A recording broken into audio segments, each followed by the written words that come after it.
Kadang-kadang nak sujud tuh ora kok muni subhana rabbiyal a'la ta napa sajadalaka wajhi wa sam'i wa basari wa mukhi wa asbi wa sya'ri wa mastaqallat bihi qadam. Jadi rambut wis disebut karena rambut kita ini juga hidup. Wong iso modot, paham kan? Iso kriting barang. Kowe iku bali lho nek sujud mergo. Nabi ku pirsa sujude napa? Rambuté. Paham ya? Tapi kita sujud tuh ya Allah, meneh traweh sing ana sing 8 menit ngene aku gak tok. Iku hakikat ngawur. Mbok gedhingi ku kiai, mbok dukung apa-apaan. Itu kita harus bangga. Dengan yang namanya sujud itu harus bangga. Sampai diistilahkan apa? Laula kaya zinatal wujudi ma toba aisi wala wujudi wala tarannam tu napa? Fi sholati wala ruku'i wala andekan ndak ajaranmu ya Rasulullah. Saya ini ndak pernah menikmati sujud. Dan tidak pernah nikmati rukuk. Jadi syarat saya sujud itu ora sekedar kowe metek anggota pitu mboten, harus ada taronnum, harus ada kenikmatan yang luar biasa. Karena sujud ini yang menjadikan kita nanti di surga. Sujud ini yang menjadikan kita layak masuk surga. Sujud ini pula yang menjadikan kita sah disebut umat Kanjeng Muhammad sallallahu alaihi wasallam. Ciri utama umat Nabi ora kok kemenangan politik atau kemenangan dunia mboten, tapi tarohum ruk'an sujud. Umat yang kamu lihat sebagai yang rukuk, sebagai yang sujud. Artinya apa? Kalau Nabi yang soleh diriwayatkan orang soleh, pasti riwayatnya tentang sujud, tentang rukuk. Paham ya? Bareng Nabi diriwayatno LSM sing liberal. Nabi itu tokoh yang menerima semua pihak. Diceritakan Nabi perjanjian dengan orang kafir, kerjasama dengan orang kafir. Ya kok entuk wae dalil. Untuk kondi wae. Aku kadang ya gumun aku sing wong alim ora roh iku roh iku untuk kondi. Aku ya kadang heran. Kadang takok aku wong. Niku kitab napa? Mbah Gus kula ya jare bar. Mergo aku kitabku ya sak boto-boto kok ora roh. Kono sing kitabe cilik kok. Roh. Ini penting saya utarakan. Mulane kula teng donya, kula nggih di bojo, nggih syukur, di anak nggih syukur. Tapi aku paling syukur kok kita ditakdir napa sujud. Mergo iku yang identitas kita. Ya ayyuhalladzina amanu ruk'u wasjudu wa'budu rabbakum. Kowe nek iman tenan ciri utamane rukuk, ciri utamane sujud. Saiki mboten. Orang tuh ndak nikmati rukuk dan sujud.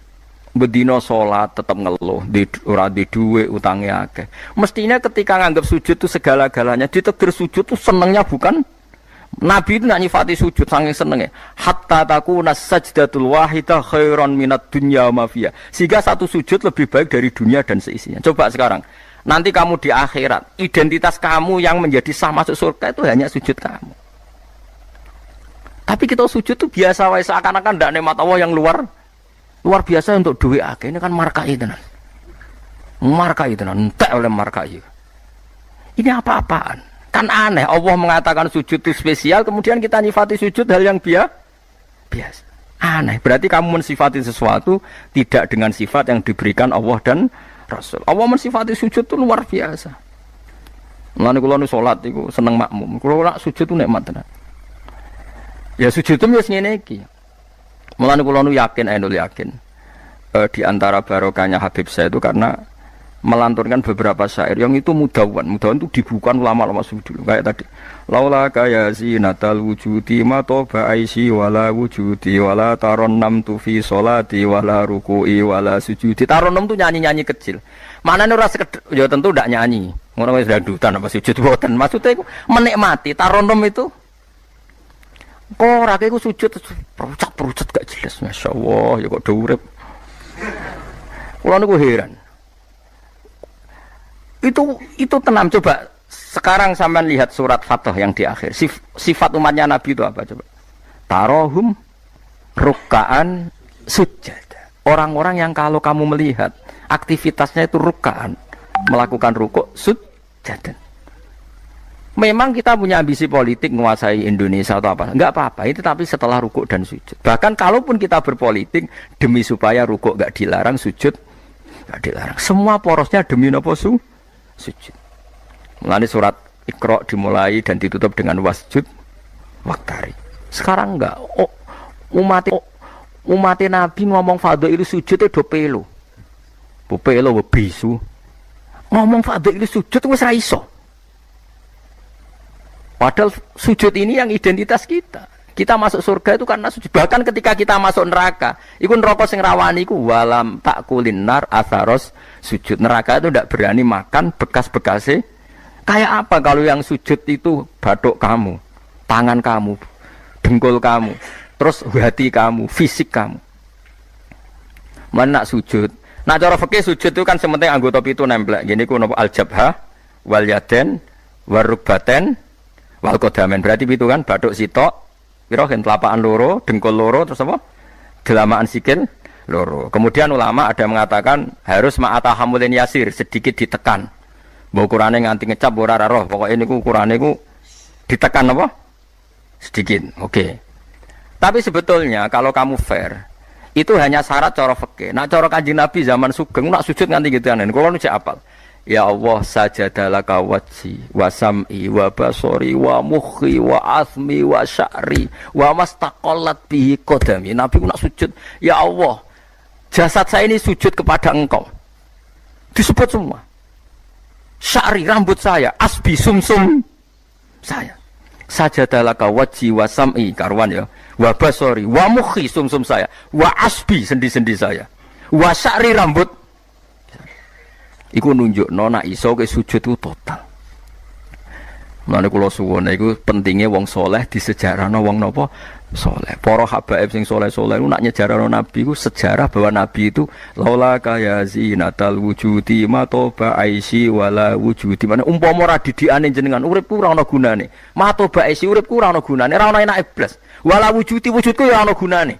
Kenapa ora ana gunane? Mergo kula ora iso wala taron namtu fi sholati wala ruku'i wala sujudi. Ya, tapi kowe ora perlu alim paham koyo ngene ora perlu. Wis aku joget tok las ra apa-apa. Sing penting aja wis ra paham malah ngaram-ngaramno bid'ah. Betano. Bocah kok kecangkemane ngono. Tapi kula pastikan, tapi nanti kalau orang soleh enggak diriwayatkan orang soleh, sing dilihat ya sisi-sisi yang tidak khasnya kesalian itu. Taruh saja misalnya gini, Mbah Hamid Pasuruan soleh, Mbah Mun soleh, Mbah Dola Barwani soleh, di sejarah nong rapati soleh, tamu nih akeh, diterima semua pihak, mulane uripe kepenak, mesti ngono lah sejarah nong. Tapi nak sing sejarah nong soleh, keselah tetep mulang. Wah alim bisa maca kitab takrib, istiqomah maca ikhya. Lah kula nak kenal Mbah Hamid, ning misanane Mbah kula. Santri-santri sing soleh nyetan, Mbah Hamid wis ora tau karek iku salat tahajud, nak duha ning kene, senengane maca burda. Bapak kenangannya senane dijak ning kamar dijak ngaji tafsir. Ya mesti seputar kesalehan. Diceritakno wong rapati soleh kebesaran. Tamune wae. Wong wong rono pejabat yo. Sopo wae. Pokoke top. Top ku manane tamune. Akeh bar. Lah nek ngono ae presiden, menteri, gubernur tamune akeh. Artis yo tamune. Akeh. Makanya kula kepengin nggih sejarahnya orang soleh. Itu orang soleh harus ikut ngomong biar tahu sejarah khasnya antar orang apa? Termasuk tadi nyifati Nabi itu laula kan apa ya zinatal wujudi matoba aisi wala wujudi wala taron namtu fi sholati wala ruku'i. Anak kula Hasan tasbihah terus anak kula sing cilik jenenge Milan niku kula kan ngapal sak nadzuman Imam Syafi'i. Padahal iki alit ya alhamdulillah do apal. Imam Syafi'i iku numangsa Imam Syafi'i mu ahli fikih kok sampeyan niku mboten dekne yo ahli tasawuf ahli hakikat. Niku nadzuman sing kula kan ngapal niku Imam Syafi'i niku laqad mananta ala qalbi bi ma'rifatin bi annaka wahudul ala'i wal qudusi wa ma taqallabtu min naumi wa fi sinati illa wa dzikruka bainan nafsi wan nafasi. Ya Allah, sungguh nikmat Engkau itu besar karena Engkau memberikan aku satu kenikmatan di mana kenikmatan itu saya tahu bahwa Engkau adalah dzul ala'i wal qudusi, zat pemberi nikmat dan yang suci. Wa ma taqallabtu min naumi wa fi sinati, kula niku turu ora tau molak-malik awakku. Ora tau molet corong Jawa. Illa wa dzikruka bainan nafsi wan nafsi, kecuali saya ingat Engkau di antara nafas-nafasku ini. Orang soleh meriwayatkan kesalian jadi wa ma taqallabtu min naumi wa fi sinati illa wa dzikruka bainan nafsi wan nafsi. Jadi tapi enggak, sekarang agama itu diceritakan orang-orang yang gila politik, gila kekuasaan. Kita harus kuat. Ya bagus, kita juga enggak ingin ngalami kayak Rohingya, paham ya? Makanya yang soleh-soleh pun jangan anti politik, goblok ya anti politik. Gobloknya tadi, kue misalnya ramelok politik, sing kuasa orang-orang non-muslim, tong fasik, terus sholat dilarang, pengajian dilarang, kacau. Lho tenan kula ketua partai-partai politik cara kan nyucup kula purun piye-piye ana gunane. Tapi nek kon iman ra gelem bodonine bolak-balik.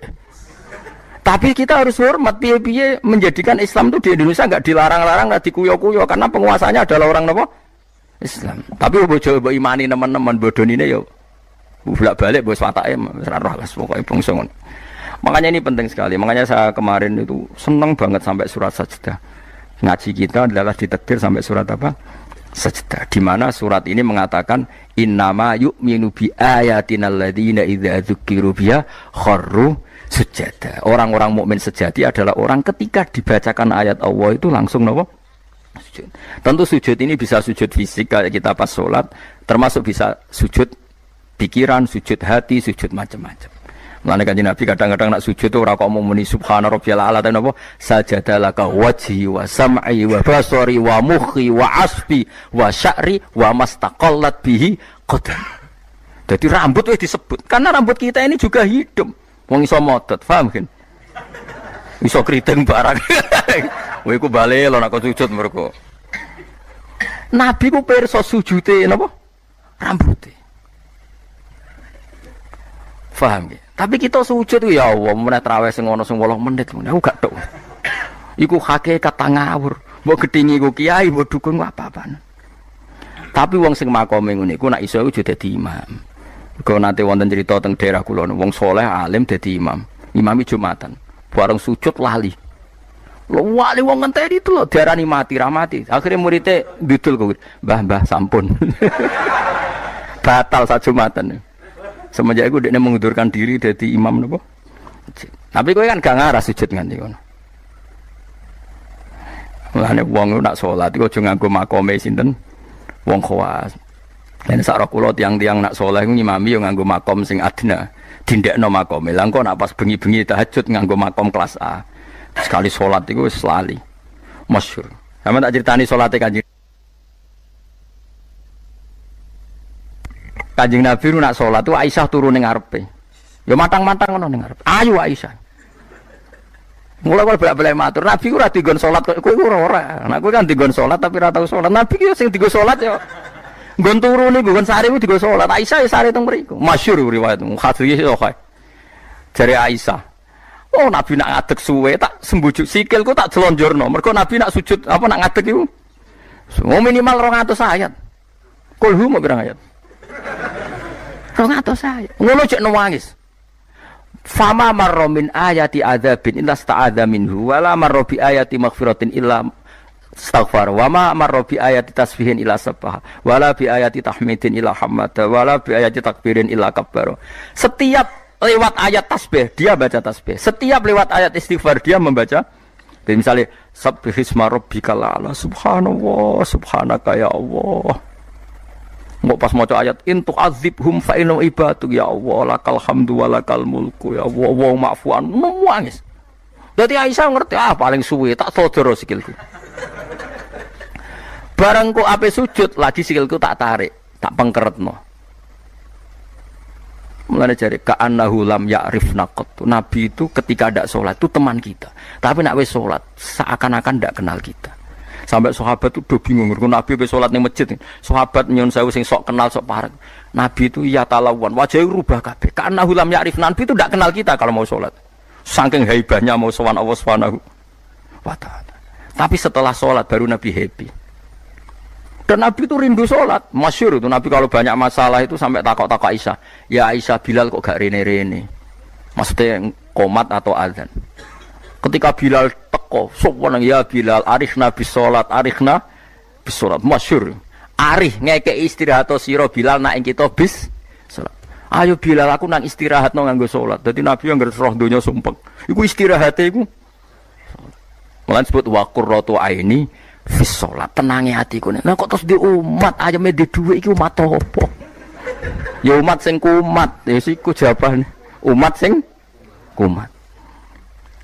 Lah ya meskipun kira iso nglakoni tapi tak critakno nek ke wong saleh iku disejarahno wong saleh ben ijek sambung. Dan saiki Rasulullah itu sayyidus sholihin. Sayyidus sholihin sing diceritakno Quran sifate umat iku tarahum ruk'an sujud. Saiki umat sifate tarahum yatlubunal mal wa yatlubuna kadza wa kadza yatlubunal jah wa riyasah. Jadi sok ben cara umpama Quran kok iso dikarang sifatem ora tarahum rukaan sujada sifat umate ngalor ngidul golek duit. Kuwi seneng disifati ngono. Gak seneng kok. Dene kula suwun ngaji surat sajdah niki kula umpama pantes nuntut Pak Rumanto tak nyembelih sapi. Mergo syukuran surat napa sujud. Tapi kok kowe syukur perkara mangan sapi ku ya elek. Mulane ra usah. Wong ngaji kok syukur perkara nyembelih apa? Sapi. Mulane ra usah. Kula nu khatam Kyai Kampe disyukuri. Nganti saiki ora disyukuri. Tangan-tangan ya bener ra disyukuri. Ben syukure mergo khatam hitam ora perkara nyembelih sapi. Tapi insyaallah kuat asline kuat. Bangune ra kuat sak menaki urunan 5.000 cukup. Golekno sapi kuru ampun. Terus sapi sing wis kesemper. Tapi kula suwun, ya melane kula suwun aja geman mengabaikan sejarah versi wong soleh. Termasuk versi ya tiang-tiang soleh. Cek saking kalangan habaib, cek sing kalangan ulama. Pokoknya tiang-tiang napa soleh itu khas. Cara seneng Nabi itu khas. Kowe iso nyifati Nabi kayak tadi. Laula kaya zinatal wujudi ma to ba'aisi wala wujudi wala taron namtu fi sholati. Jajal Kanjeng Nabi versi wong-wong politikus malah diseru. Nabi itu pemersatu pan Arabik. Dulu Arab itu gini-gini, selada Nabi, iku yo iya sifatnya Nabi, tapi gue apa, bu omah ngomong no, gue sujud era iso kok ngomong dok dinti. Pertama Iqra turun ya wasjud, iku variasi-variasi setelah ada kekuatan politik, ono variasi-variasi sifat-sifat Nabi yang datang kemudian, ya, tapi sifat permanennya ya wasjud, waktari. Paham maksudnya? Paham tenan toh? Paham ya alhamdulillah. Soalnya nak sing ora paham ya bebo paham, ben nyenengno guru. Nyenengno guru ibadah. Pokoke eling-eling surat Fatah ya sing akhir napa? Tarahum rukaan sujada. Walahum lan ora ana te wong akeh yung dzuruna dikai tempo sapa wong akeh. Yumhaluna tegese dikai tempo sapa wong akeh li taubatin krana tobat au ma'diratin utawa ngekeki alasan. Fa'arid mongko mengo sira anhum sanging kufar wan tadzir lan ngenteni ana sira. Misale inzalal adzab ing turune siksa bimiklan kufar.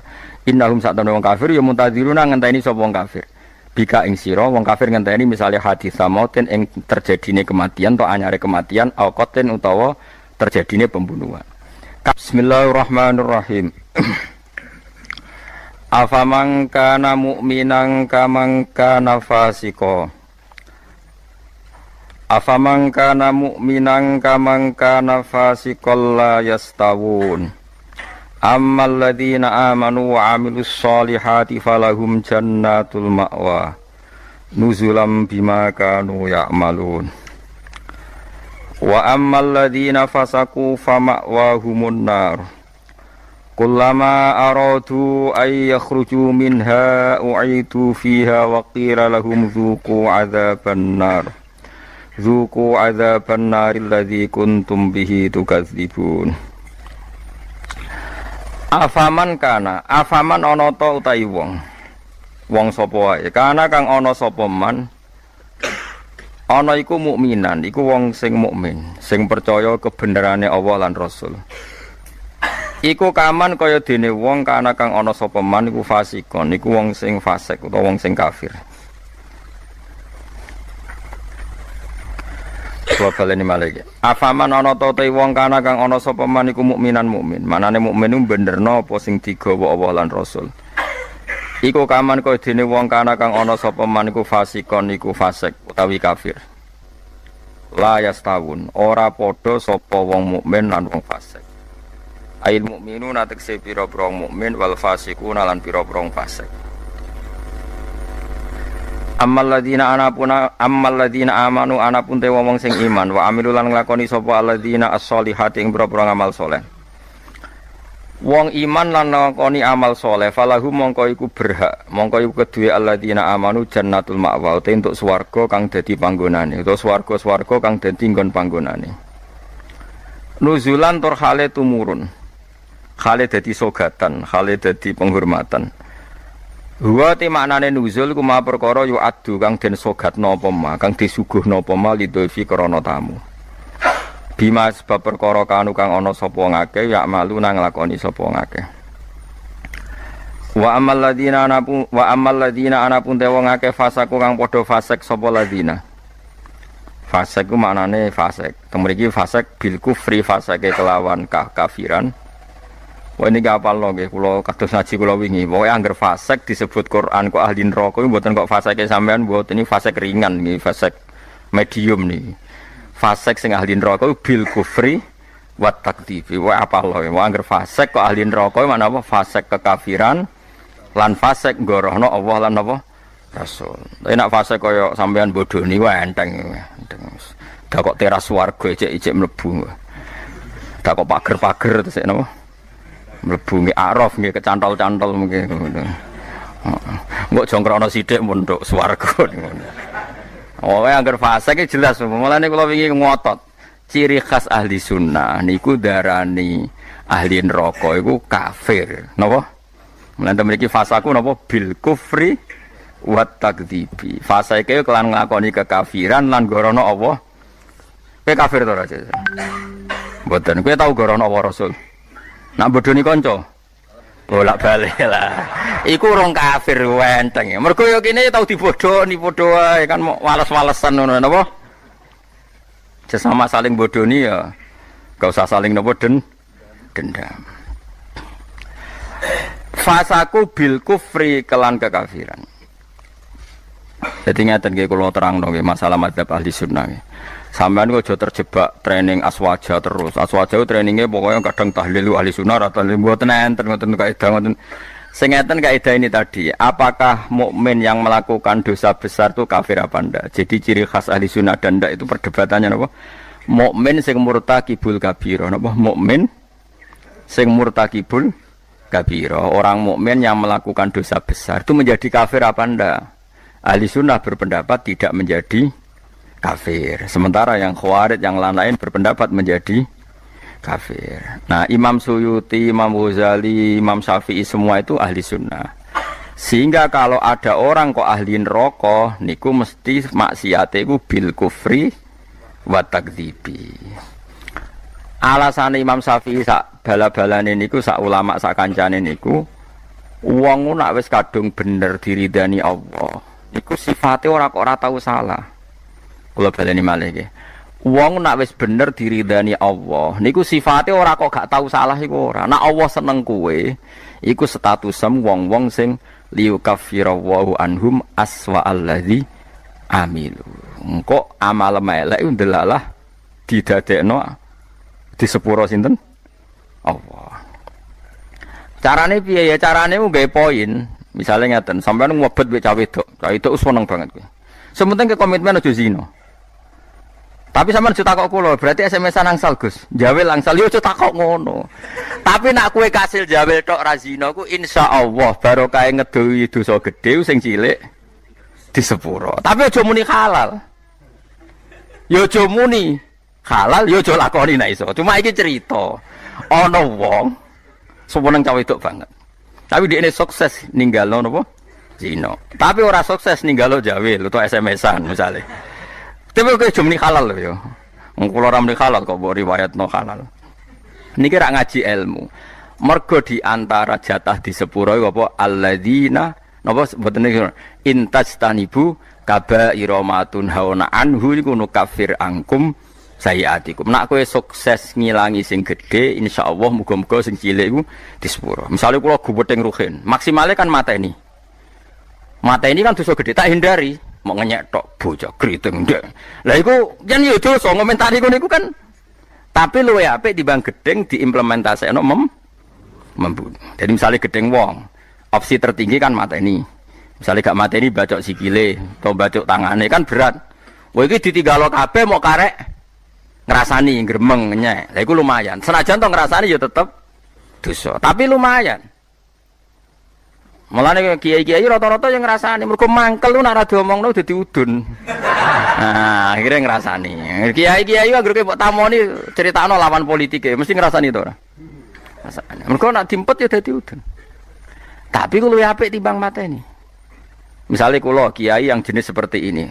Roh metode wong seneng Quran lewat konser, lewat MTQ mesti ngritik. Bar wanita ora seneng nek ono MTQ dikritik. Ya ngrasani, tapi apik niate.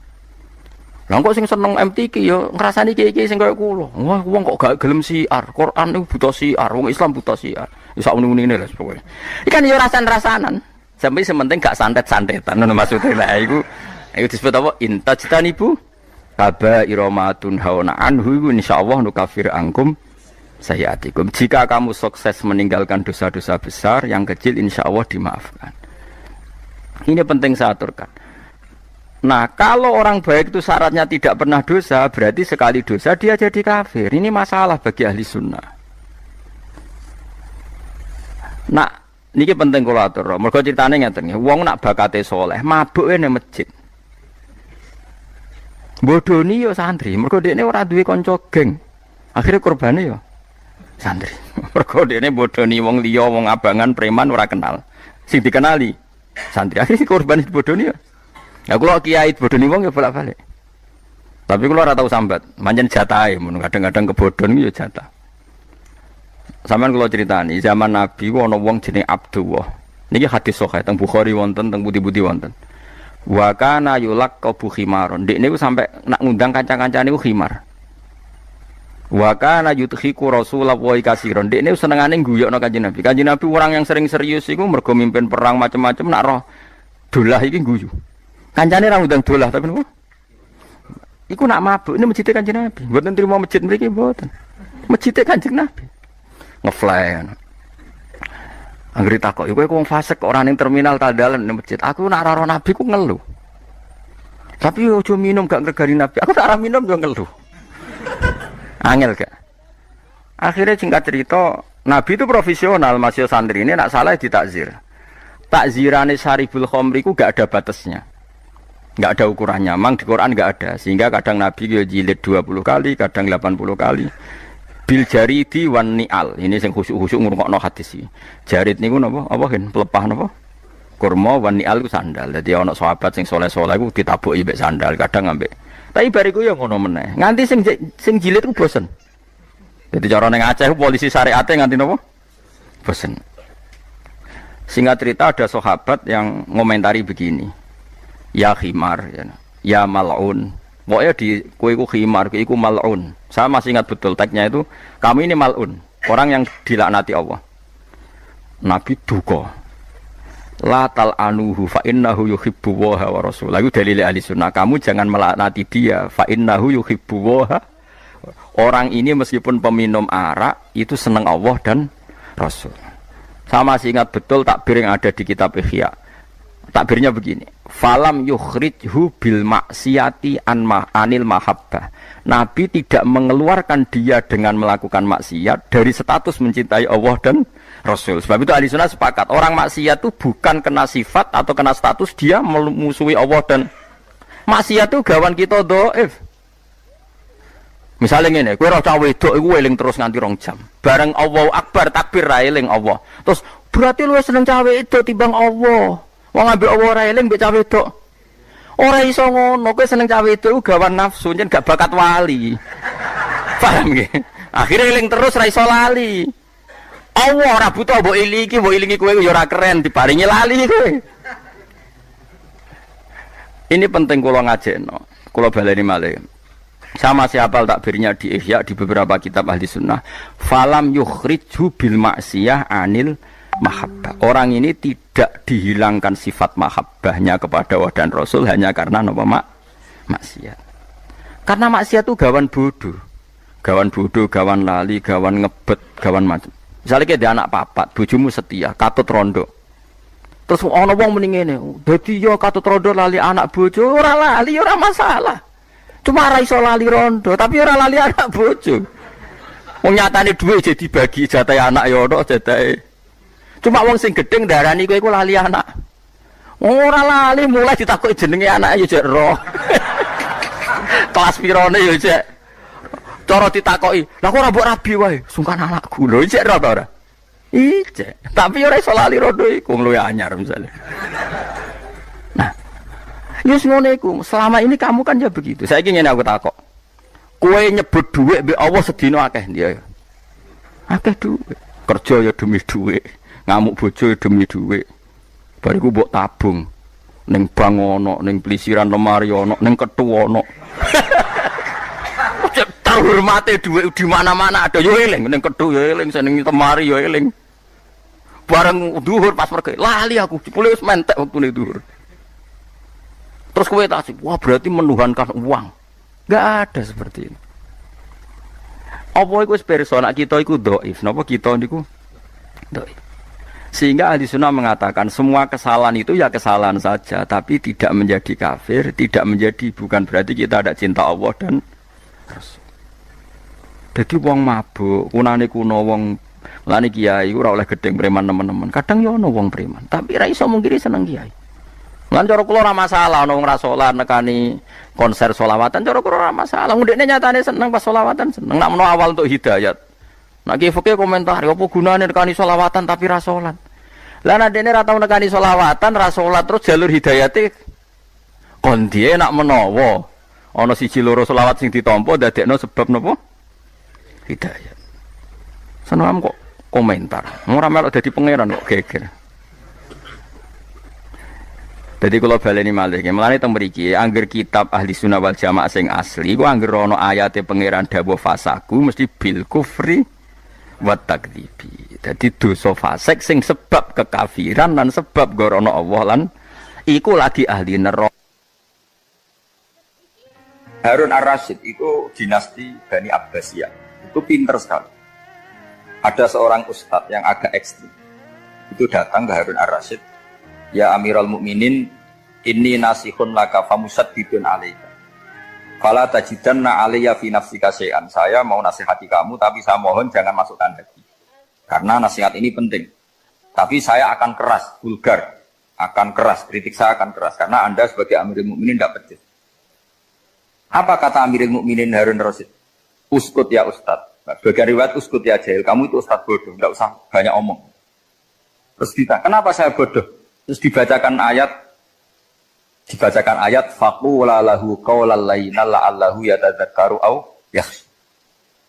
Inna Allaha ta'ala qad arsala man huwa khairun minka ila man huwa syarrun minni. Wa ma'a dzalika qala ta'ala faqula lahu qaulal layyina. Allah pernah menugaskan seorang yang lebih baik ketimbang kamu, yaitu Musa dan Harun. Musa dan Harun adalah seorang nabi. Kepada orang yang lebih buruk ketimbang saya, yaitu Fir'aun.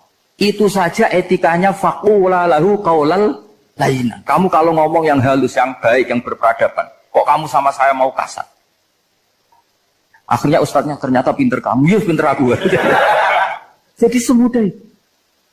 Allah itu menugaskan orang yang lebih baik ketimbang kamu, yaitu Nabi Musa. Kepada orang yang lebih buruk ketimbang saya, yaitu Fir'aun. Itu saja ada etikanya. Kok kamu sama saya mau tambah etika? Mau main kasar hanya karena kamu merasa nasihat Anda benar. Jadi gampang sekali memahami Quran. Tapi lagi-lagi memang bagi ahlinya. Tapi ini saya bantu supaya sampean jadi ahli apa? Quran.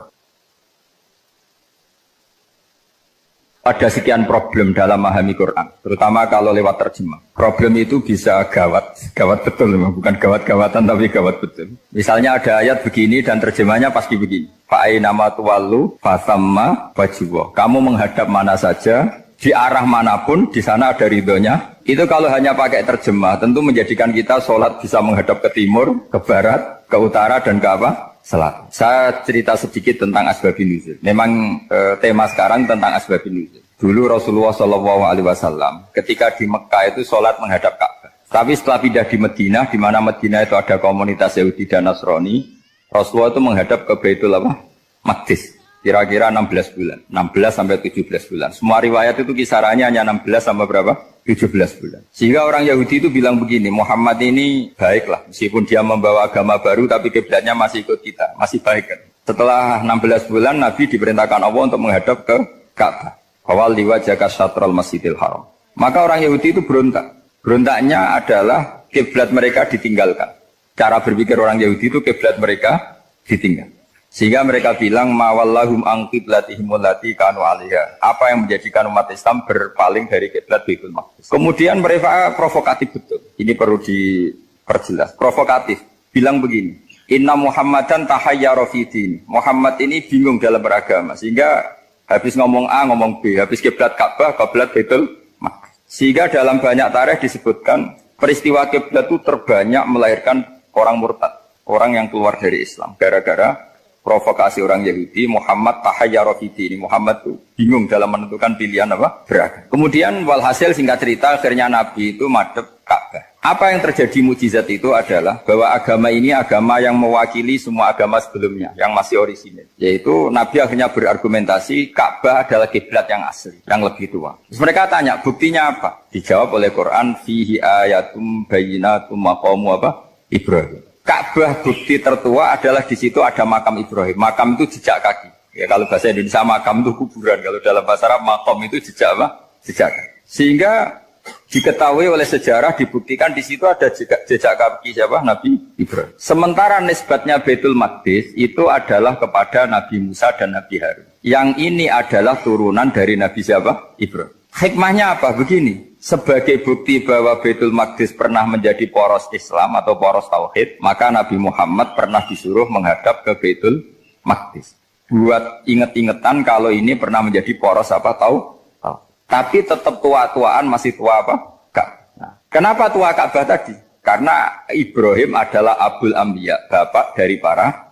Dan di situ ada jejak kakinya. Fihi ayatum bayyinatum maqam. Bukti itu belum cukup. Dibuktikan lagi bahwa Ismail kecil itu hidupnya di Ka'bah. Kita tahu sa'i bainas Safa wal Marwah adalah karena Siti Hajar sedang mencari apa? Jadi ada bukti sekian, bukti empirik bahwa Ibrahim itu kiblatnya itu Ka'bah, bukan Baitul. Sehingga ada kata-kata fihi ayatum bayyinatum maqamu. Nah, tanpa ngerti asbabun nuzul, kamu akan mengartikan fa'ina ma tuwallu fatamma wajhuhu itu salah. Karena di situ kamu menghadap mana saja, maka di situ ada ridhonya Allah. Maka para ulama memberi catatan, maksudnya begini, kamu menghadap kemana saja, asal itu yang diperintahkan Allah, maka di situ ada ridhonya Allah. Harus seperti itu maknanya, disesuaikan dengan konteks asbabun nuzul. Tanpa seperti itu tidak bisa. Dan masih banyak lagi kepentingan tentang asbabun nuzul. Jadi problem sekarang adalah banyak mufassir yang hanya mengartikan dari terjemah. Itu bahaya sekali. Jika ada orang yang menikah secara mut'ah, itu kan mirip kayak transaksi zina.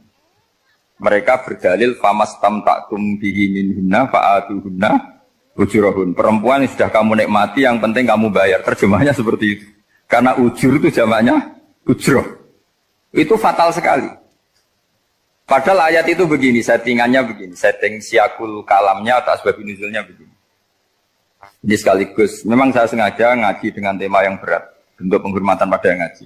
Kalau temanya ringan kan kayak TPG. Begini asbabun nuzulnya begini.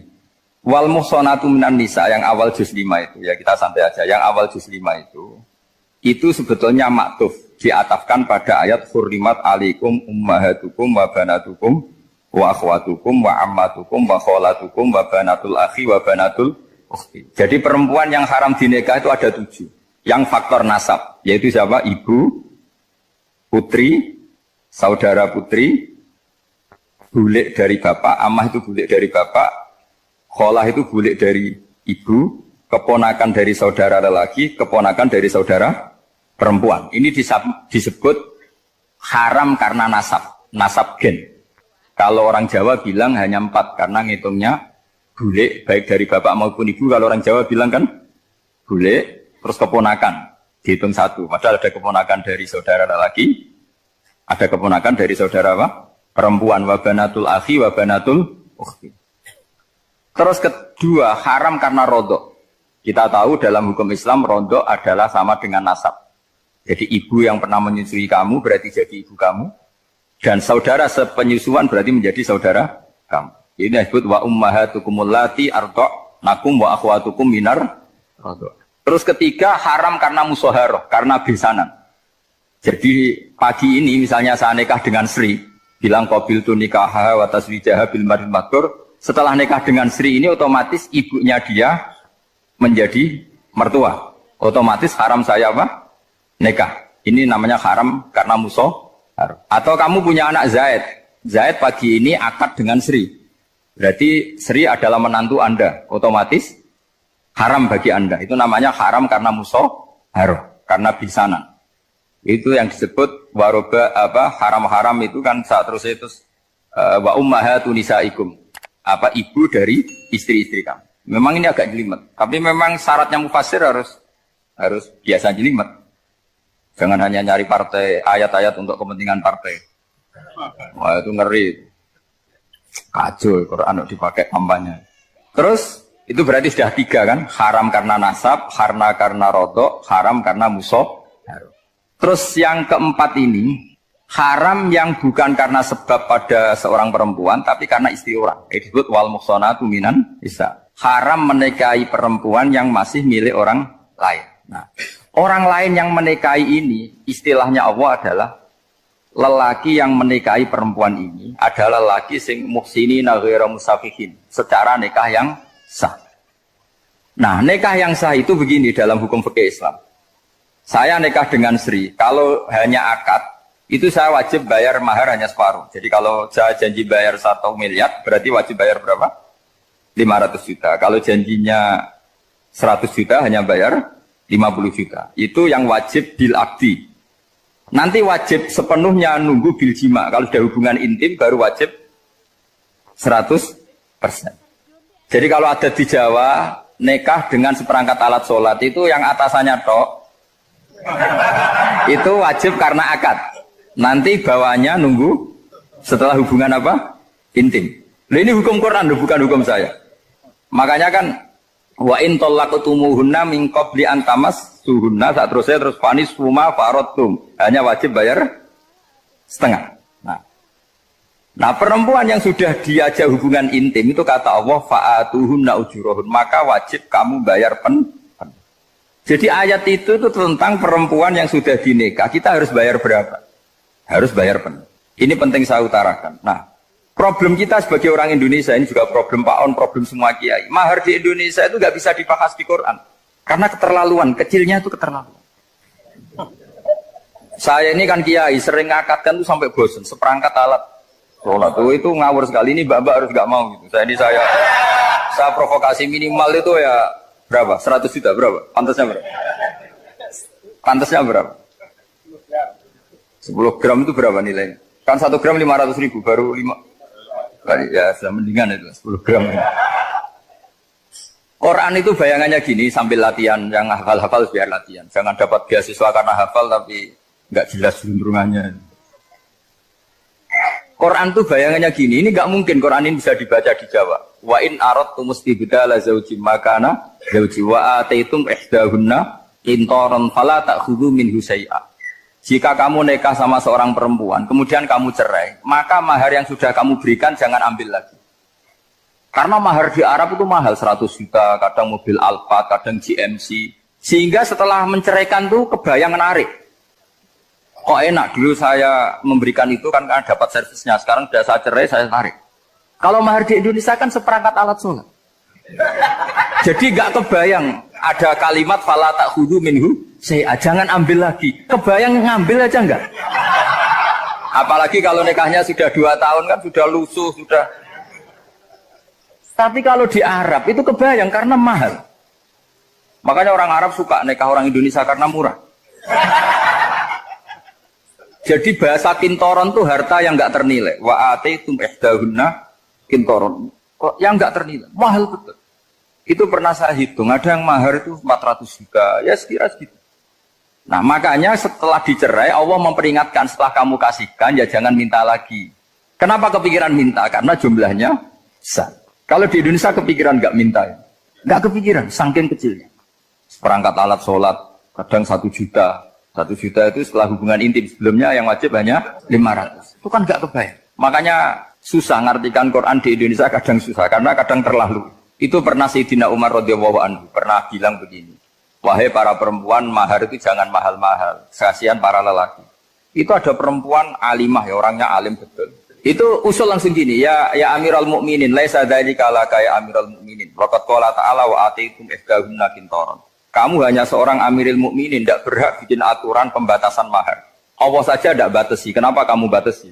Sehingga dulu yang namanya nikahnya Sulaiman Agung atau Jamaluddin siapa Ratu Agung, kalau hadiah ya sampai tas mahal itu kan dari bahasa Arab mumtaz mahal, mumtaz itu istimewa, mahal itu tempat. Dia punya istri yang sangat dicintai, dikasih hadiah mumtaz mahal. Terus ilat Jawa jadi apa?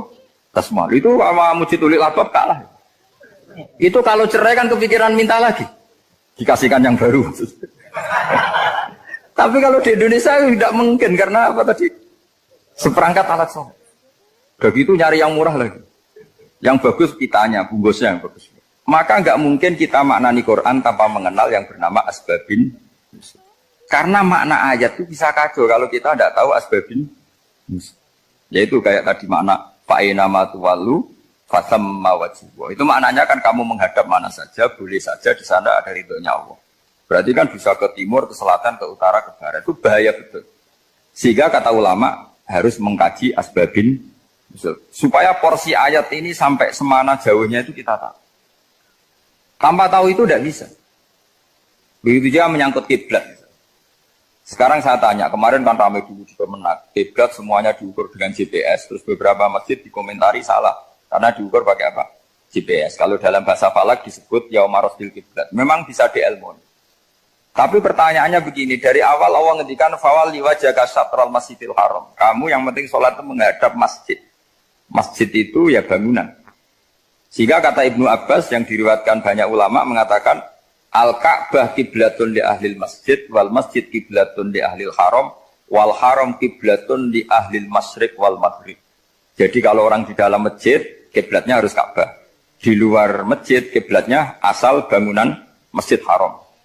Tapi di luar sini kayak di Indonesia boleh semua tanah. Kenapa begitu? Kata Ibnu Abbas karena Quran turun bilisanin arabiyyin mubin. Jadi kalau orang Jogja kalau mau ke Jakarta arahnya kemana? Barat. Itu sebetulnya ketika Anda ke barat itu persis Jakarta apa bisa saja pasnya itu Pangandaran. Tapi orang itu akan bilang kalau ke barat ya ke Jakarta. Meskipun presisi Anda tepatnya di Pangandaran. Nah kiblat seperti itu, asal orang menghadap ke barat itu orang sudah bilang ke kiblat. Nggak usah sedetail misalnya harus pas Ka'bah. Saya pernah debat sama tim ahli Kemenak. Nggak bisa Gus, sekarang ada GPS harus tepat Ka'bah. Terus saya bilang gini, kalau teori Anda benar, berarti semua masjid luasnya maksimal 16 meter. Ka'bah itu luasnya hanya 16 meter. Berarti Masjid Ulil Albab yang pojok sana sama pojok sana, kira-kira itu ya sudah tidak kena Ka'bah. Kalau harus tepat, Ka'bah itu kan diameternya hanya 16. 16 sampai 18 kalau nggak salah. Berarti semua masjid kalau ingin tepat Ka'bah harus pas 16. Kalau terlalu luas pilihannya harus cekung. Kan jadi aneh. Makanya saya itu sering Pak, dulu saya ini biasa debat fikih. Kalau di tradisi pesantren namanya Basul Masail. Saya punya teman yang paling kurang ajar, yang paling saya kenang dalam panjang sejarah.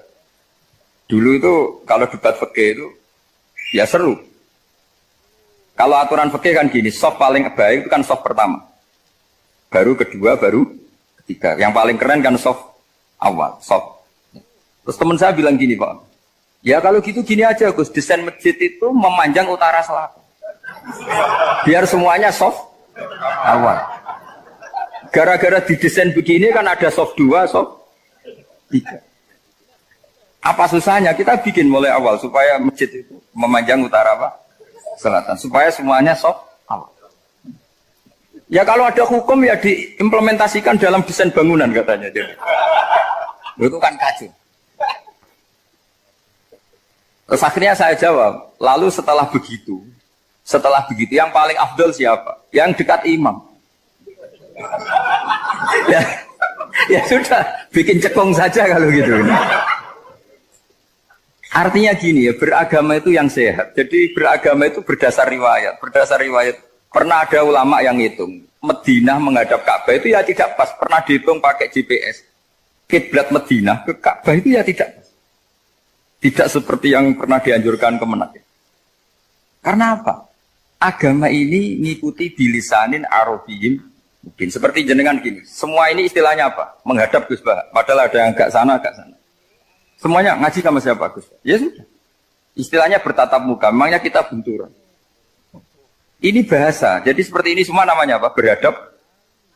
Padahal ada yang agak samping, agak samping. Ka'bah juga gitu. Sebenarnya tidak se-ekstrim yang dibayangkan orang-orang. Cuma kalau bisa tepat, ya kita harus tepat. Tapi tetap saja tidak perlu 16 apa?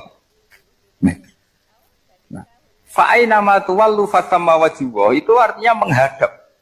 Menghadap itu menghadap arah. Makanya Allah tidak dawuh fawalli wajhaka nahwal Ka'bah, tapi fawalli wajhaka syatrul Masjidil Haram. Jadi ini penting saya utarakan supaya kita familiar dengan istilah-istilah Quran. Istilah Quran itu gampang. Nah, kalau kita kaji itu kan. Problem kita tidak pernah mengkaji. Jadi semuanya asing. Kalau kita mengkaji itu gampang sekali. Saya punya sekian cerita betapa pentingnya mengkaji Quran. Harun ar-Rasyid itu dinasti Bani Abbasiyah. Itu pinter sekali. Ada seorang ustadz yang agak ekstrim. Itu datang ke Harun ar-Rasyid.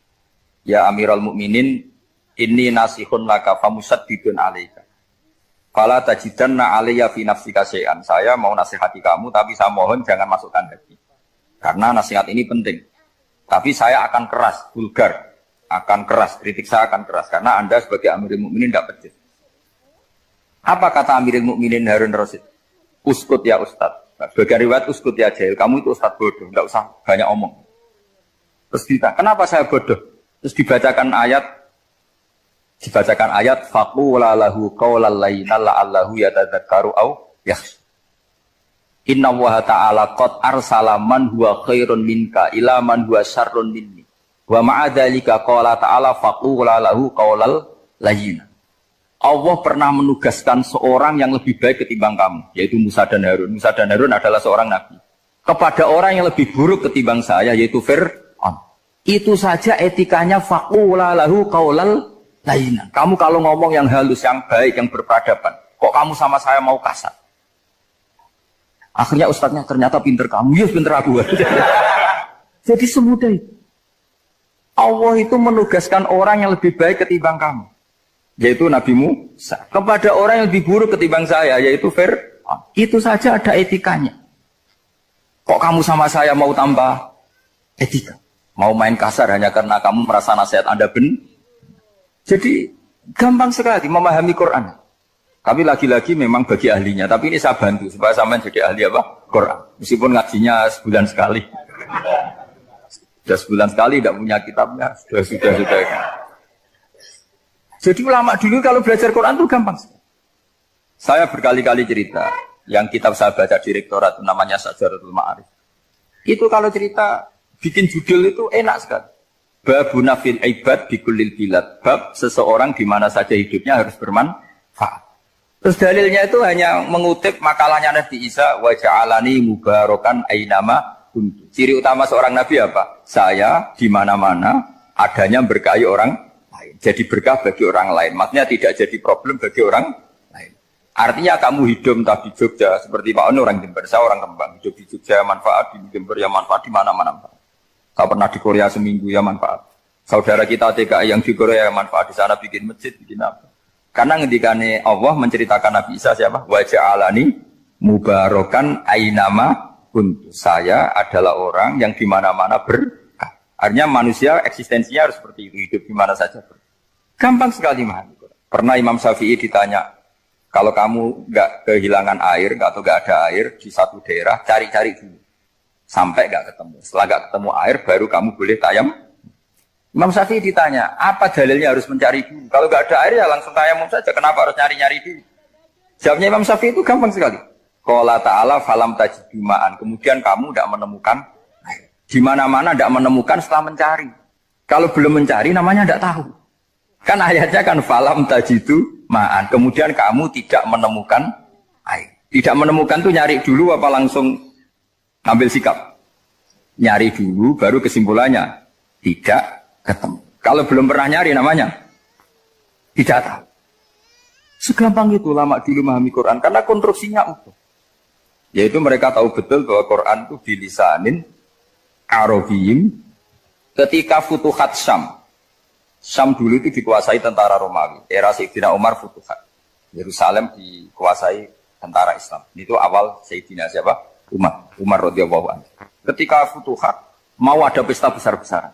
Tapi Umar menolak. Ketika menolak, kenapa Anda menolak? Beliau hanya baca ayat Inna Allaha ta'ala ayyara qauman faqala adhabtum thayyibatikum fi hayatikumud dunya.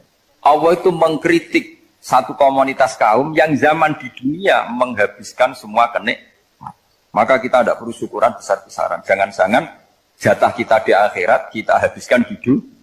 Itu adhabtum thayyibatikum fi hayatikumut. Semudah itu. Semudah itu ulama. Rasulullah pernah dahar, pernah makan. Makan karena 3 hari gak makan, cara di Indonesia gak makan nasi, gak makan daging, sudah lama sekali. 3 hari Nabi hanya makan kurma dan air putih.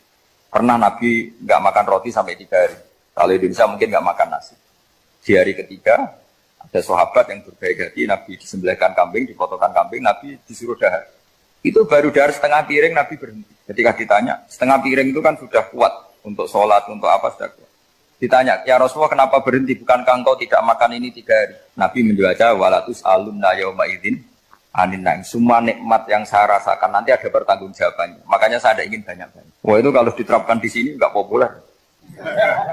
Makanya saya tahu gayanya ngaji Quran itu nggak siap dengan konsep-konsep Quran ini.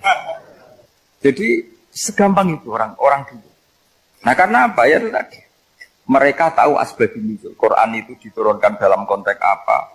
Lafat ini arahnya kayak apa? Mutlak muqayyadnya kayak apa, muhkam mutasabihnya kayak apa, nasah mansuhnya kayak apa. Nah sedikit saya cerita ini mungkin contoh terakhir, supaya agak lama-lama, nanti bingung kalau lama. Yang bingung ya saya, bingung cara memahamkan.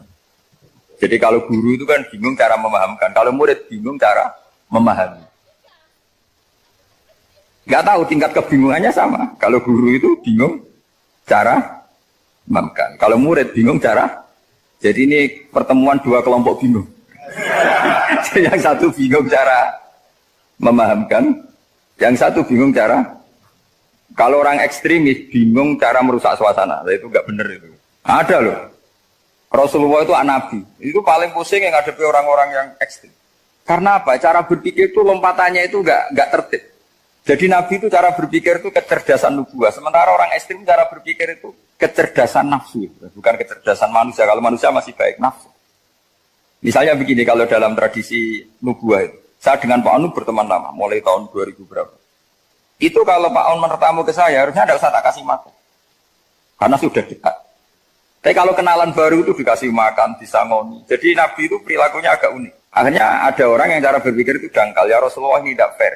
Yang iman lama tidak diservis, yang iman baru diservis. Cara berpikir Nabi begini, seorang Ansor itu kan sering memberi Nabi. Perjuangannya Nabi ditopang orang apa? Ansor. Donatur lah, kira-kira orang Ansor itu donatur. Donatur itu keren. Karena donatur itu artinya al-yadul ulya khairum minal yadis. Sehingga ketika Nabi sudah menguasai negara, menguasai Mekah Madinah, sudah futuhan, itu orang Ansor tetap tidak diservis.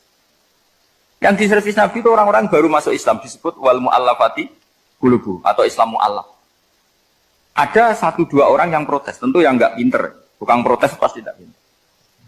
Wong iskal-iskalnya sendiri, otaknya nggak sampai-sampainya sendiri, orang lain disuruh jawab. Makanya di sini tidak ada tanya jawab, nanti iskal-iskal kamu sendiri, bingung-bingung kamu sendiri, saya disuruh jawab. Berarti Gus Pak nggak mau ditanya, ya memang nggak mau, karena tadi jawab sendiri aja, nanti pinter sendiri, kapan-kapan pinter sendiri. Akhirnya tanya begini, cara tanya gini, ya Rasulullah, ini nggak fair. Orang sudah Islam lama setelah negara terbuka milik Anda, setelah kita menang, setelah kita menguasai negara, tidak kamu servis. Sementara yang baru Islam kamu, Nabi itu pertanyaan senyum-senyum, rileks saja. Lama-lama tambah ekstrim pertanyaan. Kata Umar, ya Rasulullah saya beri izin untuk membunuh orang ini. Umar itu pikirannya karena mangkel lo Nabi. Nabi jangan. Kalau kamu bunuh, nanti apa kata orang banyak? Inna Muhammad dan yaqtulu ashabah. Dikira Muhammad membunuh sahabatnya sendiri. Nabi masih mendengar. Komplainnya masih dengar. Lama-lama Nabi memberi penjelasan. Kamu ini orang Ansor. Kamu biasa memberi saya, memberi dana perjuangan. Memberi itu hebat. Saya tidak ingin menurunkan grade Anda. Grade sebagai pemberi, berarti kelasnya elit. Sekarang menjadi penerima. Itu tidak bagus. Itu betapa Rasul ini namanya kecerdasan nubuah. Kalau orang biasa memberi, biar memberi saja. Supaya dia tetap heroik, tetap patriotik, tetap keren. Karena mentalnya pemberi. Jangan sampai dari mental memberi, kemudian mentalnya peminta. Jadi kalau Pak On jadi tim suksesnya Pak Jokowi itu ya tidak minta-minta. Kalau dulu kampanye ya kampanye saja. Biar memberi terus nggak pernah minta. Meskipun akhirnya ya gelong. Tapi Nabi dulu didik gitu. Jadi orang Ansor itu nggak pernah diservis. Padahal jasanya kayak gitu. Supaya kelasnya tetap kelas elit. Yaitu pemberi penanggung jawab. Nabi gak ingin orang Ansor turun grade menjadi penerima. Orang-orang yang cerdas nubuah menerima konsep Nabi seperti itu. Tanya sama Pak On, saya dadani terjemahan UI itu puluhan tahun sama Pak. Itu beliau ke kontrakan saya ke rumah beliau. Tidak pernah berharap apa. Saya sangat tertutup. Bukan apa-apa ya, kalau ingin memberi saja. Kontribusi saya pada Al-Quran. Saya tidak kepikiran mendapat. Supaya heroik. Tapi orang-orang yang cerdas tadi, cerdas amatir tadi, ini nggak fair. Wong yang memberi lama kok dapat servis sedih. Nah, sekarang itu problem zaman akhir sudah mulai seperti itu. Nah, orang ini namanya Dzul Khuwaisirah. Ini yang nanti punya anak turun Khawarij. Khawarij itu orang yang ibadahnya hebat, tapi cara berpikir dengan buah salah. Kalau orang lagi Khawarij itu orang ibadahnya hebat, tapi cara berpikir nubuah salah. Nubuah itu unik. Nubuah itu cara berpikir tadi. Apa ya? Melihat sesuatu yang benar biar benar terus. Yaitu tadi, mental memberi itu ya biar memberi terus, tidak usah di-share. Maka ketika Abu Bakar jadi Khalifatul Rasulillah, itu ada sistem kepegawaian. Itu gajinya Umar yang sudah Islam lama, gajinya Abu Bakar yang sudah Islam lama. Itu sama Abu Sufyan sama, padahal Islamnya Abu Sufyan baru setelah Fatih Mekah, kira-kira baru setahun. Terus diprotes sama orang-orang, ini Islam lama kok gajinya sama Islam yang baru setahun kok sama. Kata Abu Bakar, fadhailuhum indallah, mereka punya kelebihan Islam lama itu indallah, nanti balasannya biar surga. Kalau di dunia sesuai profesinya. Artinya profesi kalau penjaga kantor ya berapa, kalau dosen berapa, pokoknya ya sudah. Dan itu diterima oleh sahabat, semuanya nerima konsep itu. Era Umar agak dibalik. Abu Sufyan kira-kira gajinya 1 juta, yang lainnya yang menangi Nabi mulai awal gajinya 10 juta. Ditanya, ya Umar, kenapa ini jadi rubah seperti kebijakan Abu Bakar, tidak seperti Abu Bakar? Jawabnya Umar lucu. Fawwah la usawwi baina man qatala Rasulullah wa baina man qatala ma'a Rasulillah. Demi Allah saya tidak akan pernah menyamakan orang yang dulu merangi Rasulullah yaitu Abu Sufyan dengan orang sing selawase dari Rasulullah yaitu Sayyidina Ali dan sebagainya. Ini penting. Artinya ketika gajinya orang saya seperti Ali radhiyallahu anhu itu tinggi itu bukan karena lamanya Islam, tapi karena lamanya iman. Jadi mulai dulu istihad itu ada dan dulu dia biasa saja. Karena tadi ada kecerdasan nubuah. Saya ulang lagi, ada kecerdasan apa? Sekarang itu kecerdasan tomak atau kecerdasan nafsu. Itu kalau sampai ngaji kitab tasawuf, itu bab bakhil itu tidak ada. Menurut kitab tasawuf, medit itu tidak ada, kikir itu tidak ada. Yang ada itu tomak. Tomak itu berharap dikasih orang lain. Sampean pernah nggak bilang kalau artis-artis di Jakarta kikir? Tidak pernah kan? Karena kamu tidak pernah ingin diberi. Tapi kalau kamu punya pacar karena kenal tidak pernah ditraktir, oh pacar saya kikir. Karena kamu ingin diberi. Pernah nggak kamu hukumi orang lain kikir yang nggak kenal? Padahal tidak pernah memberi kamu. Apa kak? Karena kamu tidak pernah ini. Coba sekarang kamu saya tanya, ini latihan cerdas. Definisi kikir itu apa tuh Pak? Nggak pernah memberi kamu kan? Artis-artis Jakarta, tokoh-tokoh nasional pernah nggak memberi kamu? Enggak kan? Tapi tidak pernah kamu vonis kikir. Karena kamu tidak pernah tomak. Tapi pacar kamu, kok amin ditraktir terus? Atau istri kamu, atau mertua kamu, kok tidak ngasih warisan, kamu bilang kikir enggak? Sebabnya kikir betul apa karena kamu tomak, berharap? Tomak. Maka di kitab tasawuf itu enggak ada bab kikir, yang ada bab tomak. Karena asal usul menvonis orang kikir itu karena tamak. Maka jangan banyak kenal orang, nanti banyak hukum kamu. Sombong juga gitu, di tasawuf itu enggak ada bab sombong. Karena orang hukumi orang lain sombong itu karena kamu ingin dihormati. Ada orang enggak kenal, terus lewat saja enggak tanya kamu bilang sombong enggak kan? Tapi kalau kenal, oh sombong betul, kenal enggak tanya kan itu. Jadi tasawuf itu sisi unik dari terus ingin kenal Pak Jokowi ingin jadi menterinya, nanti kenal rektor ingin jadi pegawainya. Ketika enggak diturutin bilang Pak Rektor kikir. Tapi orang lain ya kak pernah berharap, mungkin enggak menvonis Pak Rektor atau Pak On ini kikir, enggak kan? Berarti vonis kikir itu status orang itu apa enggak kesampaian niat kamu? Memang agak jelimet ilmu tasawuf itu, tapi itu unik, itu bagian dari khazanah apa? Islam. Makanya Rasulullah itu sering isti'adah minta perlindungan wa min toma'in fi ghairi matma'in. Ya Allah, saya tidak ingin berkeinginan yang tidak layak. Coba kamu protes negara itu karena apa? Ingin makmur sejahtera tanpa kerja, sehingga nyalakan menteri keuangan, menteri ini. Makanya kalau guyonannya ulama tasawuf gini, tak beri bocoran. Guyonannya orang tasawuf. Begini guyonannya. Anta lam tajid min nafsika kullama turid. Fa kaifa turidu min ghairika kullama turid. Kamu yang punya keinginan saja tidak bisa memenuhi apa yang kamu inginkan. Kenapa keinginan itu kamu timpakan ke orang lain untuk memenuhi kamu? Wong kamu yang punya keinginan saja tidak bisa mewujudkan. Kenapa keinginan Anda kamu timpakan, bebankan orang lain untuk memenuhi keinginan Anda? Misalnya kamu, Gus saya ini goblok, tolong pinterkan. Wong kamu yang ini saja tidak bisa. Kok menyuruh saya? Jadi kalau tiap tasawuf itu unik. Seperti kamu mencintai istri tulen, itu ingin kan dicintai istri tulen. Kamu sendiri kan nggak bisa cinta tulen, masih pelengahan sana sini. Kamu pacaran, ingin pacar kamu setia. Ternyata kamu bikin sekian alternatif. Kalau putus ini punya ini, putus ini. Tapi kamu ingin ini setia, kan nggak fair. Makanya guyonanya orang tasawuf itu, anta lam tajid min nafsika kullama turid fa kaifa turidu min ghairika kullama turid. Gampang tuh apalane pokoknya ratrit gitu aja gampang. Jadi kamu yang punya keinginan saja tidak bisa memenuhi. Kok orang lain disuruh memenuhi. Sehingga orang tasawuf itu malu betul. Misalnya saya kok ingin Pak On takdim sama saya itu kurang pegawai. Kalau saya ingin ditakdimi saya menakdimi diri saya sendiri. Makanya berbahagialah orang yang ngilu terus saya ganteng sendiri ya Allah. Saya kaya sendiri. Menunggu orang lain bilang kamu kaya itu repot. Menunggu orang lain bilang kamu hebat itu, ya sudah bilang aja ya Allah saya hebat, ya Allah saya ganteng, ya Allah saya cantik. Daripada menunggu orang lain bilang apa? Cantik. Jadi ilmu tasawuf itu nih.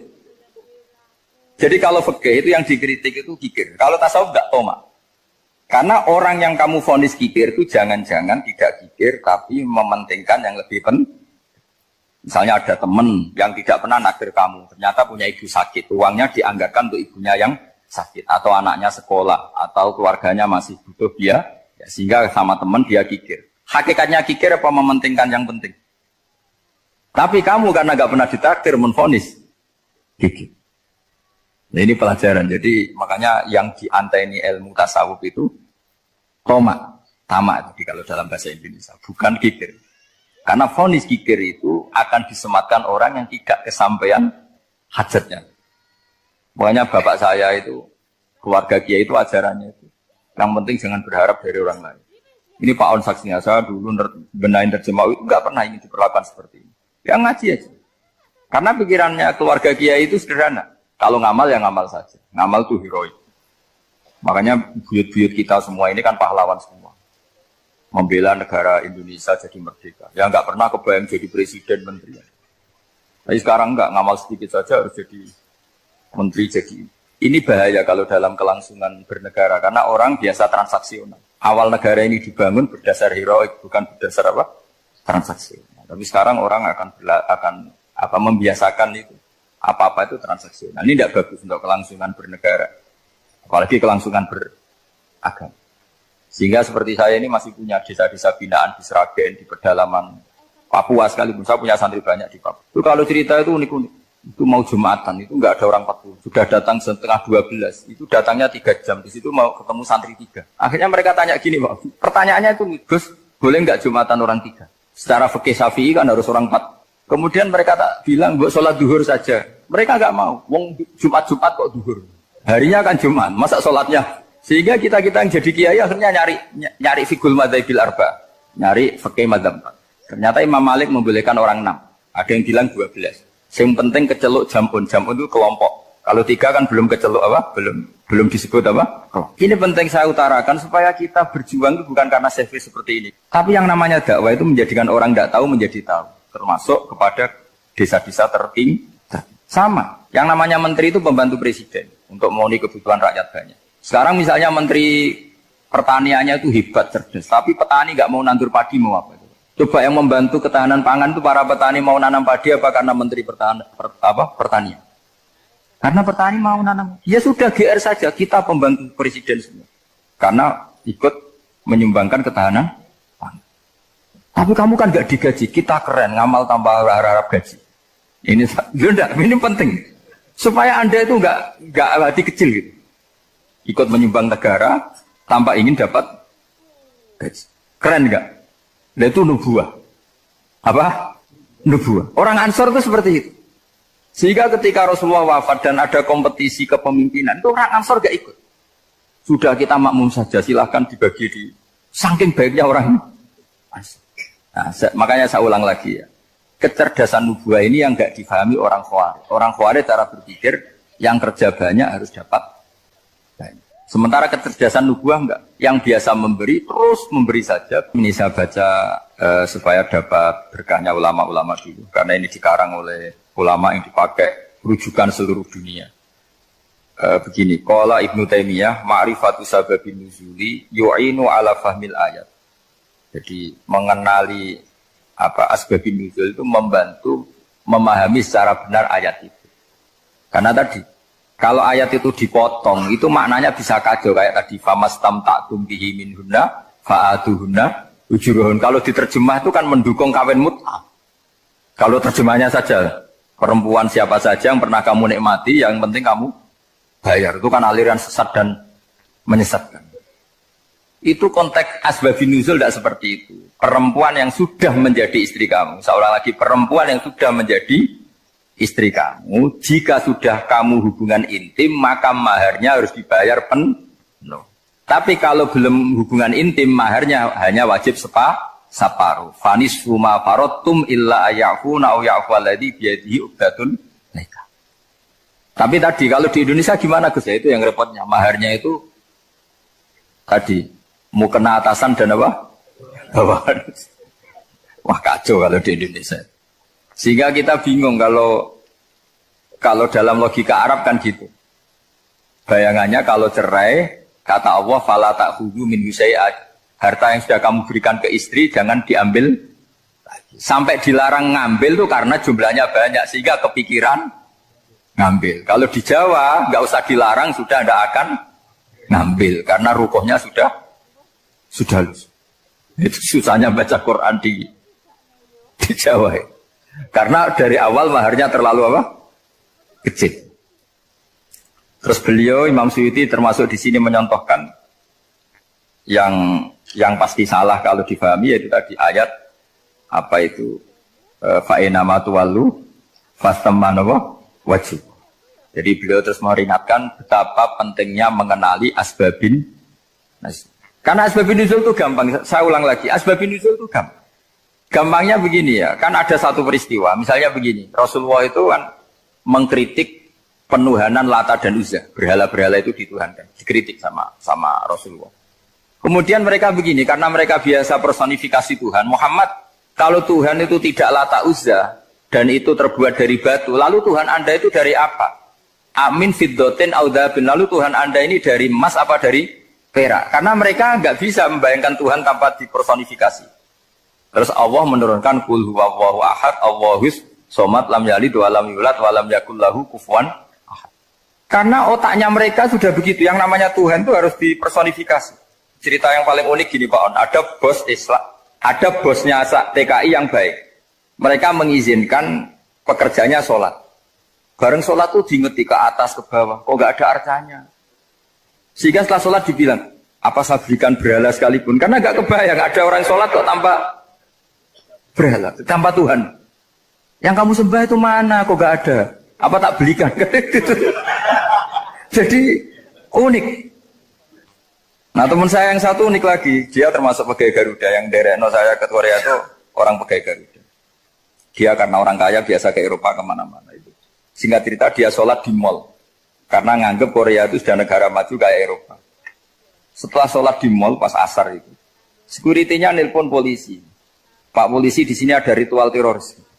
Jadi kalau menamakan sholat itu ritual. Jadi artinya apa? Ritual-ritual yang kita lakukan itu macam-macam cara pandang. Orang ateis itu kan Cina kan Korea itu kan ya Cina lah, Korea, Jepang, RRC itu kan sipit. Itu ya yang namanya ibadah sembahyang harus ada patungnya atau ada arcanya atau ada benda-benda. Orang Islam kan nggak ada sama. Makanya mereka itu kok bisa?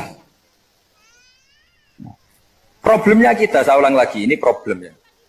Problemnya kalau ada itu ya repot. Begini misalnya, ini masih tentang asbabun nuzul. Ini contoh terakhir, tentang masih asbabun nuzul. Umar radhiyallahu anhu, sahabat Umar itu kalau mencium hajar aswad itu sambil gedumel. Tidak berdoa, tapi gedumel. Masyhur. Itu ada di Bukhari. Alim tu annaka hajarun la tadurru wa la tanfa walau la anni ra'aitu Rasulullah wa qabbalaka ma qabbaltuka. Saya tahu loh. Nyium Hajar Aswad dicium, tapi sambil gedumel. Saya tahu loh, kamu hanya batu, gak mandoroti, gak manfaati. Kamu jangan GR, saya cium itu jangan GR. Kalau saja saya tidak melihat Rasulullah mencium kamu, maka saya ada sudi nyium kamu. Dah gitu aja. Terus itu tiap nyium Hajar Aswad, itu tidak doa. Kalau kamu kan gak minta kaya, minta macam-macam. Kalau Umar malah gedumel. Nah kenapa demikian? Itu ada asbabun nuzulnya. Umar itu saksi sejarah. Ketika Rasulullah Fathi Mekah, Nabi kan tawaf terus mencium Hajar. Itu di belakang masih banyak orang kafir. Kebetulan Umar masih di sana. Sudah Islam Umar, tapi dia di belakang.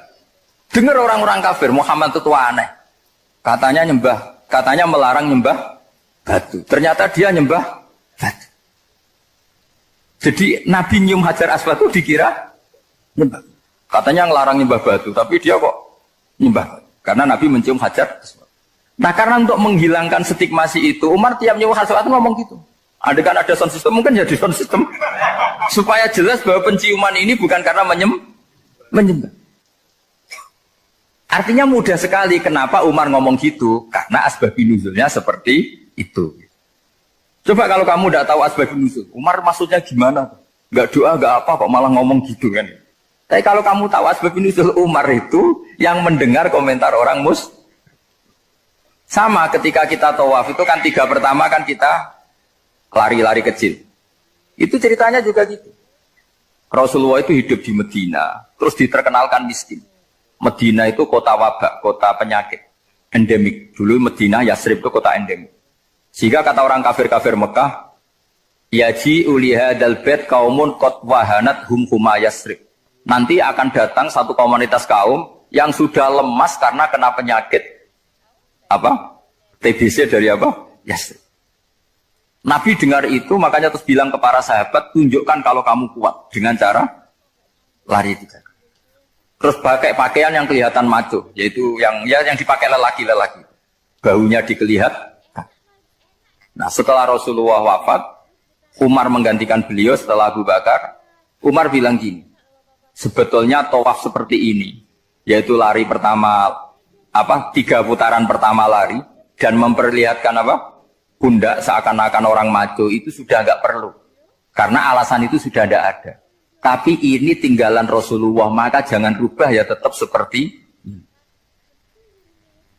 Akhirnya meskipun sudah tidak ada alasan tadi menjawab stigmasi orang kafir, tetap tawaf seperti itu.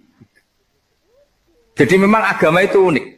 Kadang kita harus tahu alasannya, tapi alasan itu kalau menjadi mahatul hukmi, pijakan hukum sah. Misalnya kamu terus bilang gini, ya berarti tawaf sekarang bebas, gak perlu seperti itu. Kan alasan itu sudah ada. Nah di sini pentingnya riwayat. Riwayat itu begini, logikanya sudah nggak ada, tapi kaifiah itu, cara itu masih kita terus. Dan itu memang, saya ulang lagi, harus tahu asbabun nuzul. Saya beri contoh ya misalnya, wa idza darabtum fil ardi falaysa 'alaikum junahun an taqsuru minas shalah. Terus ayatnya di mana? In khiftum ayyaftinakumul ladzina kafaru. Jika kamu pergi dalam keadaan takut ditangkap orang kafir atau takut diculik orang kafir, maka kamu boleh mengqasar salat. Itu jelas ada ayat in khiftum ayyaftinakumul ladzina kafaru. Jika kamu takut diculik orang kafir. Sehingga ketika Ba'da Fathi Mekah, setelah Mekah dikuasai Islam, Umar tanya, ya Rasulullah, kenapa engkau masih sholat qasar? Bukankah kita sudah aman? Waqad qala ta'ala in khiftum ayyaftinakumul ladzina kafaru. Allah ngendikan boleh mengqasar itu kalau dalam kondisi takut. Waqad kunna fi amrin, sekarang kita sudah aman. Jawabannya Rasulullah itu unik. Ya Umar, hadihi shadaqatun faqbalu shadaqah. Ini sedekahnya Allah, bonus, sudah terima aja, enggak usah catatan-catatan gitu. Sehingga era Umar ya ada lagi yang tanya Umar begitu. Kata Umar, sa'altu dzalika Rasulullah sallallahu alaihi wasallam faqala hadhihi shadaqatu wa faqbalu shadaqah. Sudah ini bonus dari Allah, terima saja. Ini kan unik. Padahal kalau secara disiplin ilmu kan begini. Kamu boleh mengqasar sholat kalau dalam bepergian dan dalam keadaan takut. Logika hukumnya kalau tidak takut, tidak usah. Sama seperti begini. Kamu kalau pergi jauh seperti saya Pak On, itu ngosor sholat apa enggak ngosor kan? Alasannya kalau kosor itu, kalau pergi itu masyakot, repot.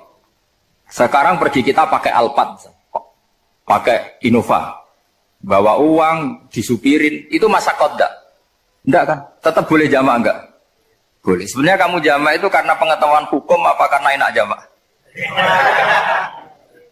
Kalau alasannya masyakot kan sekarang sudah ada, nggak repot. Ya sudah pakai hadis tadi, ini hadiah, terima saja. Jadi makanya agama itu riwayat. Tapi ada saja ulama yang agak balik loh. Agak balik gini, banyak juga ulama misalnya duwe gawe, ibunya sakit terus ribet jamak sholat. Kenapa? Ribet ngurumat ibu. Makanya ada saja kiai yang duwe gawe mantu itu terus jamak sholat, tapi jangan ikuti. Tapi ada saja karena alasannya jamak itu karena apa? Repot. Ya ada saja, tapi ya jangan ditiru. Cuma saya ini cerita analisis hukum itu memang agak-agak unik. Jadi tadi kadang Nabi itu ditanya, ya Rasulullah kita dulu boleh jamak qasar ini kan karena in khiftum ayyafinakumul ladzina kafaru, takut diancam orang kafir. Sekarang aman, kenapa tetap jamak? Jawabannya Nabi, ini hadiah, terima saja. Ya ada sahabat yang bantah, kenapa Nabi? Allah itu zat yang baik, kalau sudah ngaji bonus nggak pernah ditarik lagi. Makanya Nabi kalau berdoa itu unik. Ya, siapa yang disiksa di dunia karena dosanya, fawahu akramu min ayyus sanniya uqubatahu fil akhir. Kalau ada orang salah kok di dunia sudah dikasih sanksi, Allah itu lebih mulia untuk mengulang nanti di akhirat. Akram itu Allah terlalu mulia, maksudnya orang kepikiran wis males ya selesai, tidak akan di. Kalau sampean kan enggak, masih ingin lagi. Jadi itu cara berpikir nubuah. Jadi berpikir nubuah itu beda. Ada orang pas sujud diinjek sama orang fasik, diinjek.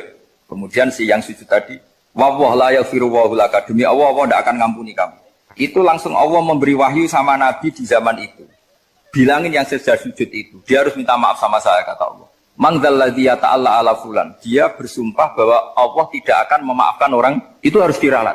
Nabinya iskal, kenapa ya Allah? Yang Tuhan itu saya ini punya sifat dua, bisa menyiksa dan bisa memaafkan. Kenapa dia milih sifat saya satu tidak memaafkan? Akhirnya apa? Orang yang nginjek tadi sama Allah dikasih tobat dan jadi orang soleh. Jadi itu makanya kamu nggak boleh jadi orang ekstrim nyifati Allahnya satu. Nggak boleh, Allah tetap bisa yaghfiru liman yasha wa yu'adzibu may yasha. Sifatnya Allah dua ya tetap dua, nggak boleh kamu pilih satu. Misalnya kamu kan biasanya gini, yang ghafur untuk kamu, yang sadidul uqab untuk orang lain. Mesti kelakuannya sama kan begitu. Nggak boleh seperti itu. Rasulullah kayak apa bencinya sama Wahsy? Karena Wahsy itu qatilul Hamzah. Yang membunuh Sayyid Hamzah siapa? Itu bencinya bukan main Rasulullah. Sampai maksud-maksud Wahsy. Tapi sama Allah malah diturunkan ayat laisa laka minal amri syai'un aw yatuba alaihim aw yu'adzib. Muhammad, meskipun kamu kekasih saya itu tidak wilayah kamu, maafkan atau enggak, terserah saya, kata Allah. Ternyata betul, malah Wahsy dikasih tobat. Nah sekarang enggak, orang itu nyifati Allah sama orang lain sadidul iqab, kalau sama dirinya enggak boleh seperti itu. Allah ya sifatnya tetap. Jadi boleh kamu misalnya berdoa, ya Allah mbak yang cantik itu semoga dapat jadi istri saya. Mbaknya juga boleh berdoa, ya Allah naudzubillah min dzalik. Jadi ini adu kekuatan, nanti terserah, nanti Allah pihak yang mana? Kayaknya pihak yang perempuan. Karena kasihan kan kalau cantik dapat orang apa? Saya tuh andaikan boleh fatwa fikih, yang saya haramkan tuh orang jelek dapat orang jelek. Karena kasihan anak-anaknya, tahu-tahu jelek banget. Jadi kan kasihan itu. Jadi dalam Islam itu seperti itu. Jadi apapun benci kita sama musuh kita, Allah bisa saja memperlakukan musuh kita secara baik. Karena Allah itu yaghfir. Tetapi kita harus sifati Allah yaghfiru liman yasha wa yu'adzibu. Jangan karena kita benci seseorang seakan-akan Allah sama dia pasti menyek. Itu yang dicontohkan Allah kepada Rasulnya, itu beliau tidak cocok sama Wahsy, malah Wahsy dikasih petunjuk. Makanya terus ada ayat apa? Laisa laka minal amri syai'un aw yatuba alaihim aw yu'adzib. Muhammad, tidak wilayah kamu, saya menentukan mengadab atau mengam. Makanya rata-rata kiai ulama itu halim. Orang halim itu rileks. Layinal janib, tidak gampang menvonis orang lain. Biar Allah tetap dengan sifatnya yaf'alu ma biasa, bahwa Allah bisa melakukan apa saja. Soal kamu benci sama seorang, benci saja atas nama kamu. Jangan nyatut-nyatut Allah. Misalnya kamu cinta seseorang, wah ini yang calon presiden ini harus jadi presiden. Ternyata Allah menghendaki jadi menteri, mau apa? Ya Allah yaf'alu ma biasa, mau apa coba? Yang kiai atau Pak On, DPAI, patutnya kan Menteri Agama itu Pak On. Tapi kalau Pak yang tegir gitu mau apa ya sudah, Allah ya falu, santai. Itu rileksnya ahlul ilmi, ya sudah santai saja. Ini negaranya Allah, ini kerajaan Allah, ini buminya Allah, ya Allah biarin ya falu. Mas, jadi Tuhan Allah kamu yang repot. Jadi Tuhan itu Allah kamu yang repot. Ya Allah biar tetap ya falu, mayasa. Allah boleh yaghfir liman yasha wa yu'adzibu mayasa. Alhamdulillah utawi sakabehane puji kulillahi kagungane Allah ala silatihi ing atase peparinge Allah. Jadi sing pertama maca silah napa? Ala silatihi ing atase peparinge Allah. Mulane darani silaturahim penyambung rahim. Menan nyambung rahim iku nek iso yo ngekeki. Ora mau titip salam tok. Wong iso. Suma salam wahi mongko nuli te salam ya Allah lan iki ma'a sholatihi.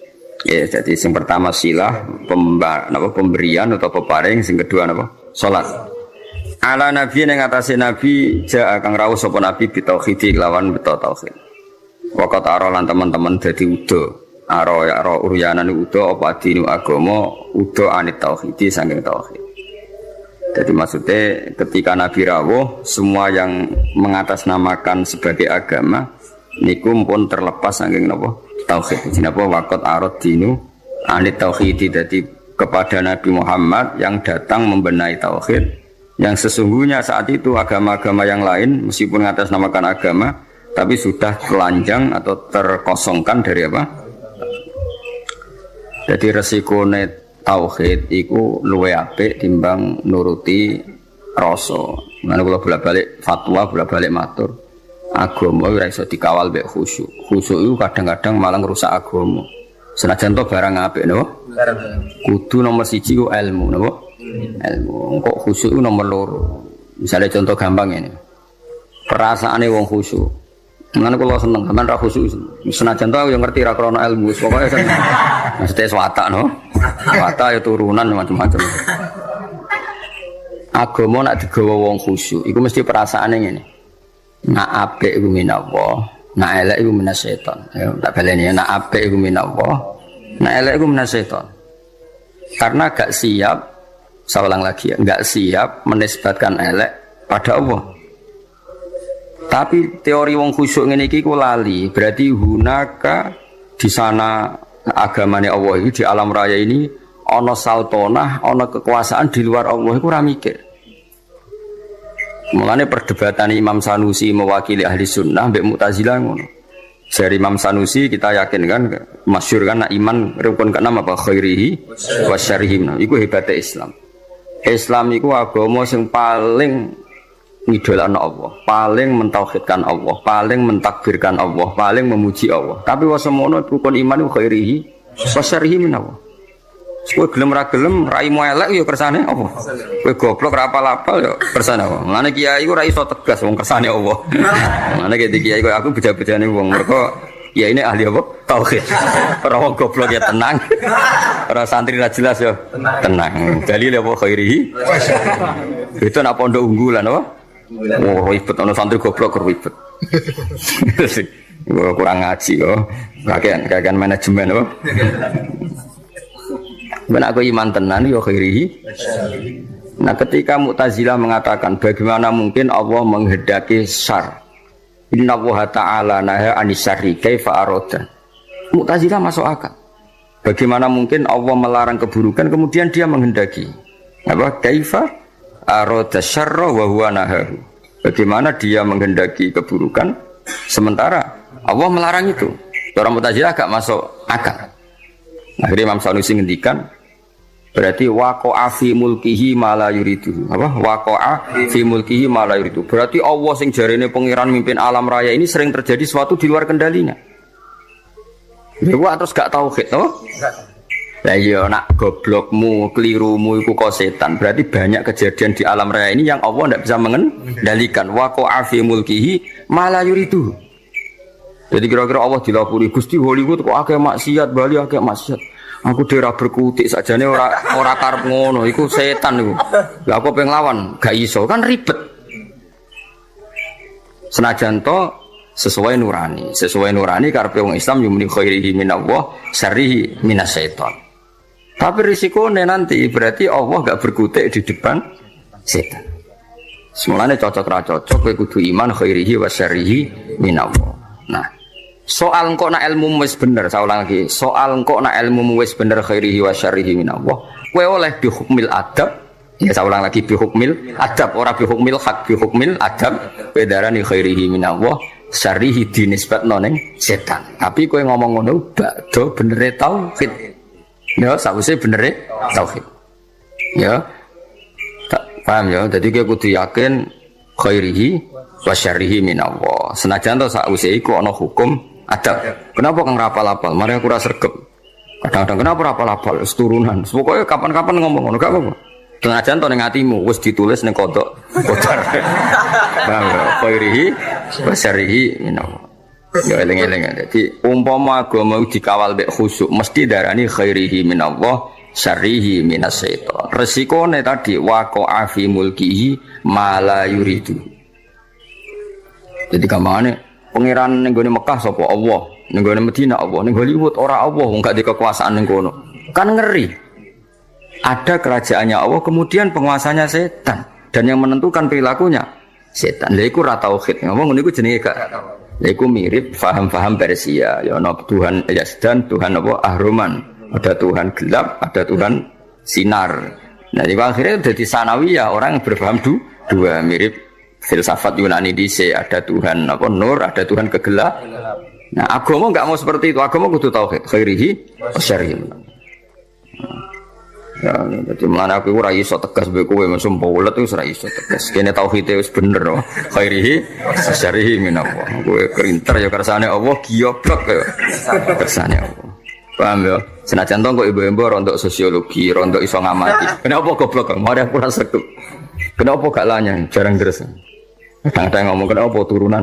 Kadang-kadang kurang wesel. Pokoknya gak apa-apa lah. Tapi ku kabeh hukumil adab. Tetap hakikate iku khairihi wa syarrihi minallah. Paham ya? Jadi wong iku ora oleh ngawal Islam mbek khusyuk. Agama iki tau ana prahara mergo paham-paham khusyuk. Ane khusyuk itu sausé ilmu. Kaya apa rusak agama iki tau dipimpin khawarij angger wong salah kafir wong salah. Akeh kiai khusyuk ora iso ngaji mesti rusak. Santri wajib ngalail wajib diruakat kuwabe guyu banter keliru rokokan keliru angop keliru kuwabe keliru. Iya. Itu nak cara ilmu masalah. Senajan to cara adab bener nglatih santri dalek itu bener cara adab. Cara ilmu salah. Ijabu malam yajib kriminal, wajibno barang ra wajib ning kena ngaji sulam taufik. Termasuk dosa gede. Ijabu malam yajib, wajibno barang sing ora wajib. Lho aku nuruti kepengin nang sampean salat qobliyah berarti. Barang ra tak wajibno terus blas. Wah celaka tenan wis. Celaka tenan iki. Tapi tak wajib, aku mesti disemprit sampai Habib Abdullah bin Husain bin Thohir sing aran Sulam Taufik termasuk kriminal lho ning bab ilmu. Ijabu malam yajib wajibna barang sing ora wajib. Anu rata-rata pondok fikih wis jarang salat qobliyah badi. Kang qobliyah sik. Bahaya Kang iku ijabu malam yajib wajibna barang. Yo repot. Maksudnya tetep ra wajib, nek iso lakoni terus. Tapi kesuwen berilmu. Ajane aku ngerti kira salat qobliyah ora krana ilmu. Cuma ana dukungane mau mergo apa? Ora oleh ijabu ma lam yajib. Lha iki ora usah nentang dalail ya apik. Tapi sekali muni wajib kudu mbok lawan, no? Lawan. Jadi ku resikone Islam dikawal khusyuk. Ya apa Islam iku tau tragedi ana khawarij, napa? Kanjeng Nabi qiyamul lail namung 4 dina, bariku mboten. Mumpama Nabi kok qiyamul lail traweh terus mesti dikira traweh itu wajib. Nabi itu direwangi gak traweh. Demi ngetokno nak boten wajib. Tapi ya mau Nabi gak traweh tetep qiyamul lail. Nak kowe ora traweh ya ora traweh tenan iku. Jadi Nabi gak traweh iku tetep qiyamul lail. Kowe terus delok TV rokokan lho ribet. Ya tak balen nek sunane kula suwun iki ngaji Jawarut Tauhid kitab sing mulai Al-Azhar, mulai Sayyid Muhammad, mulai Mbah Mun termasuk Mbah Fadl kata sing ngitmai kitab Jawarut. Jadi memang resikone napa? Memang ilmu itu kadang enggak nyaman ya tadi kadang kita yo dukung Mu'tazilah. Piye Mu'tazilah kadang yo ono bener. Mane jare Sayyidina Nabi Salam aku iku ahli sunnah tapi be Mu'tazilah kadang yo setuju. Piye-piye ndekne berpendapat ngono iku li husni adabihim billah. Mereka tuh kepengen sopan ambek pangeran. Sehingga darane khairihi minallah, syarrihi minasyaiton. Tapi tetap kita ora anut Mu'tazilah. Anggo resikone ana sanawiyah, ada dualitas. Ya ada dua kebaikan yaitu dipimpin Allah, ana otoritas keburukan dipimpin setan. Nah berarti kan Allah gak kuwasa ngendhalekno syar, utawa ngendhalekno setan. Jadi kamane bareng ning donya akeh maksiat terus pangeran cocokan mbek setan. Menang kowe kok sal kasil. Ribet. Donya maksiat beto ata kae iki. Akeh maksiat. Lah nek misale iku kehendak setan berarti kok olah kalah pangeran. Mergo keburukan. Jajal misalnya ini pondok sing lanang ambek sing ora gen. Jajal jawab. Jawab. Akeh sing ndi? Akeh sing ora lanang. Berarti terus pangeran cocokan mbek setan. Akeh balaku toh ora lanang. Ribet. Tapi nak artinya apa? Ada dualitas, ada rivalitas. Lha iku ora oleh cara tauhid ngene iku. Nah, ngene Kanjeng Nabi ngendika ya pokoke khairihi wa syarrihi niku aneh Islam. Jadi Islam iku nglarang syar, ya, Islam itu nglarang syar, nglarang keburukan, tapi nak cara iman kon muni khairihi wa syarrihi minallah. Mulane agama iku ono aneh. Ada Mbah Mun agama yo ono aneh. Lah ora aneh piye?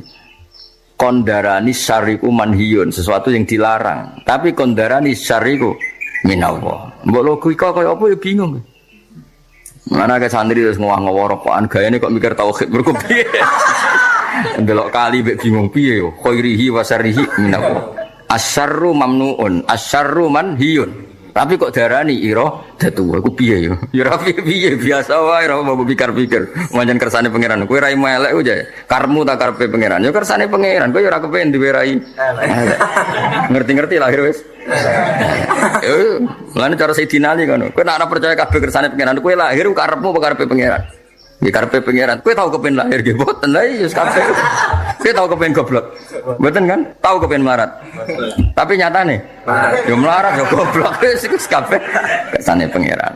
Mane dipimpin kiai ahli tauhid kaya aku yo repot. Repote mah ora iso ngloroi santri nemen-nemen iso.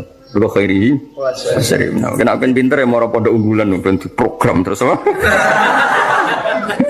Mulai dadi mesin, dadi wong alim. Ora roh, kok ana standar ya, Pak? Standar. Tahun pertama 10 juz, tahun kedua kok kan ono, gak ngono didik apa?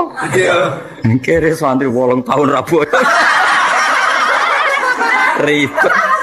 Lha wis makom tauhid to, Pak? Makom tauhid. Iku khairihi wa syarrihi minallah. Nah iki kok kula sewenang ana alumni lapor pegatan ya sewante. Mbah alumni ini jenengan saya teng Korea kerja ya sewante, krungu pegatan yo. Sewante sekuabe khairihi. Nama ada eling-eling yo. Agama iku nganggo ilmu, cocok ra cocok termasuk wau. Wong iman kok khairihi wa syarrihi minallah. Lah iman ngene iku mok nggo penguatan tauhid na Allahu muridul khairi was syarri. Tapi ning bab adab, napa ning bab adab tata krama kita darani khairihi minallah, syarrihi minasyaiton. Tapi tetep mbok arani bab adab.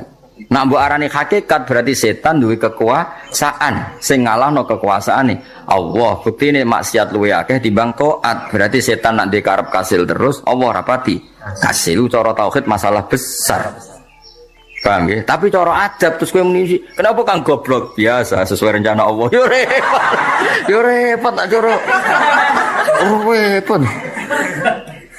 Tapi suatu saat iman ini penting. Suatu saat kita bojo diusir urip pemloro kudu rido Kang kabeh kersane Allah. Jadi wis ngono. Ya dadi eling-eling ya. Dadi termasuk sing dilawan Islam niku Nabi riyen bersinggungan mbek wong Persia no. Wong Persia niku cara berpikir sanawiyah lan jarene agama Masnawi. Masnawi ana rivalitas keduaan ya ana Tuhan nur, ana Tuhan kegelapan. Akhirnya ya ora tauhid wong loro napa? Loro. Eling-eling mlane agama iku ora iso mbok kawal mbek khusyuk. Kudu mbok kawal ambek ilmu. Mlane fa'lam annahu la ilaha illallah. Allah ora nyaratno kowe nek nglafadzno la ilaha kudu khusyuk ora ono ning Quran, tapi kudu nganggo ilmu. Ora iso kang lafadzno la ilaha illallah syarat sah kudu khusyuk ora iso terus merem-merem wis ora iso. Iku ora ukuran. Sing digo ukuran nglafadzno kalimat tauhid sah nganggo ilmu. Mlane redaksine fa'lam annahu la ilaha. Ora ono ning Quran fakhsha kowe kudu khusyuk nang lafadzno ora iso. Lah soal kok ana guru-guru tarekah sing nak nglafadzno kudu ngene ya ku ilmu tarekah tapi tetap tidak makili ilmu. Itu makili adab napa? Makili adab. Sale wong kudu sila madhep mula terus nak nglafadzno ngene. Gedheke ngene. Iku urusane wong tarekah tapi tetap iku ilmu adab, tidak ilmu tauhid. Ilmu tauhid sebenarnya kok kowe. La ilaha illallah diwangen-angen gayane kok paham wae. Niku jenenge tauhid to? Jenenge tauhid. Eling-eling ya dadi tetap kita yakin apa ma asyaba musibatin fil ardi wala fi anfusikum illa fi kitabim min qabli an nabra'ah. Ya ora ana musibah sing menimpa kamu apa ma asyaba musibatin fil ardi wala fi anfusikum illa fi kitabim min qabli an nabraha inna dzalika 'ala Allahi yasir. Dan Allah piyambak atas nama ilmu yang ngendikan terang-terangan yahdi mayyasa wa yudhil mayyasa. Niku pangeran ya unik. Pangeran itu terang-terangan, udah rumang samu piye no aku. Kadang ngendikane terang-terangan. Aku iku yahdi mayyasa wa yudhil mayyasa. Aku yo ngekeki hidayat sing tak kersakno, ngekeki sesat sing tak kersakno. Niku berarti Allah ketika ngendikan konteks tauhid. Tapi tentu kita dididik ada ma'asobaka min hasanatin famin Allah wa ma'asobaka min sayyatin famin nafsi. Tapi Allah ketika ngendikan tauhid kul kullum min indillah. Jadi lha iku ono dawuh tauhid, ono dawuh adab. Ya, ono dawuh tauhid. Nah kowe masalah goblokmu yang ono kadang bertauhid khairihi wa syarrihi min Allah, kadang yang nganggo adab. Napa kang goblok? Mari aku jarang mutolaah, ngono gayane soe nganggo adab. Paham kita ini nganggo adab keselan yo kabeh kersane pengiran. Ora repot kok kabeh kersane pengiran. Nah aku pinter, berarti rasa sesuai catatan Imam Mahfud. Wis ditulis Imam Mahfud goblok kok aku pinter. Enggak ada di kowe oleh di pilihan loro apa? Tauhid sampai adab. Mana tauhid terus kesel yo nganggo adab, nah adab kesel yo. Tauhid. Milah di. Ya semua kok delok-delok apa? Ya jelas eling-eling iki pentingnya ngaji tauhid. Dadi agama dawuh Mbah Mun, dawuh guru-guru kabeh ono aneh. Iku mau agama ono paradok, macam bada adin napa wariban agama ono aneh iku. Wong agama iku anti keburukan. Saulang lagi agama itu anti keburukan, anti maksiat. Tapi kon ngiyakini khairihi wa syarrihi minallah. Tapi tetap kondarani syarr iku manhiyun, sesuatu yang dilarang. Ora usah takok, ya ngono aku. Yo bingung no sithik-sithik ora apa wis pancen. Tetep luwih bingung gak di dhuwit, paham. Gaya tok wong mlebu aku mikir tok itu bingung ora tok akalku. Gaya tok terus kayak dhuwit 1 juta ilang bingung.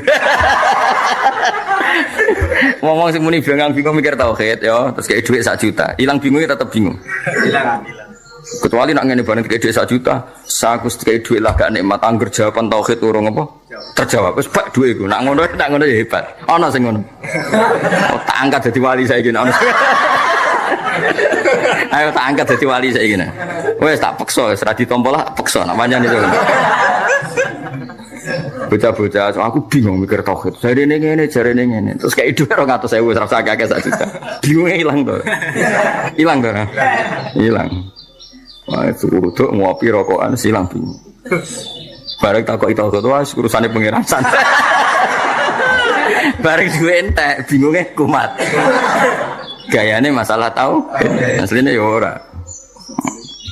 Nah sak kula mun ngoten, kula di dhuwit katalan namun mikir tauhid nggih nangis tenan. Kula nganti saiki dhuwit kula nggih kathah. Nek mikir pangeran nangis tenan. Kowe gak iso yakin ris. Mesti angger bingung ya plus kere mah ngono. Wis ra dadi wali, ra bakal dadi wali. Ya ala nabiyyin ja'a bit tauhidi wa qad arad dinu anit tauhidi. Terus niki kula kepengin khatam tapi mboten kula sedanten sarai kula waca mengki sing penting-penting mawon. Di tulisannya Nadoman ada yang beberapa harus dibenahi. Kados wau fak napa wajibun taklidu habrin minhum. Nah itu mereka tulisannya khairin. Mestinya itu habrin. Mereka yang dimaksud itu orang pinter, no? Tapi yang mereka ditulis apa? Khairin. Sebenarnya itu apa? Habrin, no? Jadi kalau mau tidak semuanya pakai syarat. Fa'ar sada mongko nunjukna sapa nabi al khalqa ing makhluk li dinil hakim maring agama sing bener. Bisa fi iklan pedange nabi cara saiki kekuatan militer wa haji lil hakim lan oleh nunjukna nabi bil hakim maring kebenaran. Di nabi kadang membela tauhid kalau harus pakai pedang ya terpaksa pakai pedang. Kayak ketika tauhid pembawa tauhid mau dimusnahkan kayak di perang Badar mau tidak mau nabi bela ngangge apa? Pedang. Kan gak mungkin misalnya Abu Jahal go pedang terus saya tak ulang ngaji sik aja tukaran sik kan ora mungkin. Ngomong ngono gak kepengin debat, kepengin bacok-bacokan kok kowe gak. Sik to tak sosialisasi sik. Jangan pakai kekerasan dulu. Kamu tak sosialisasi tauhid. Ya ora iso, nak musuh yang nggo pedang ya kene kudu nganggo pedangannya di antara nabi bela tauhid kadang mau ndak mau harus perangi jenenge apa bisa fihi napa. Tapi kalau kondisi normal ya ngangge hujjah. Qul falillahil hujjatul baligh. Tadi bisa fihi wajihi bil haqqi.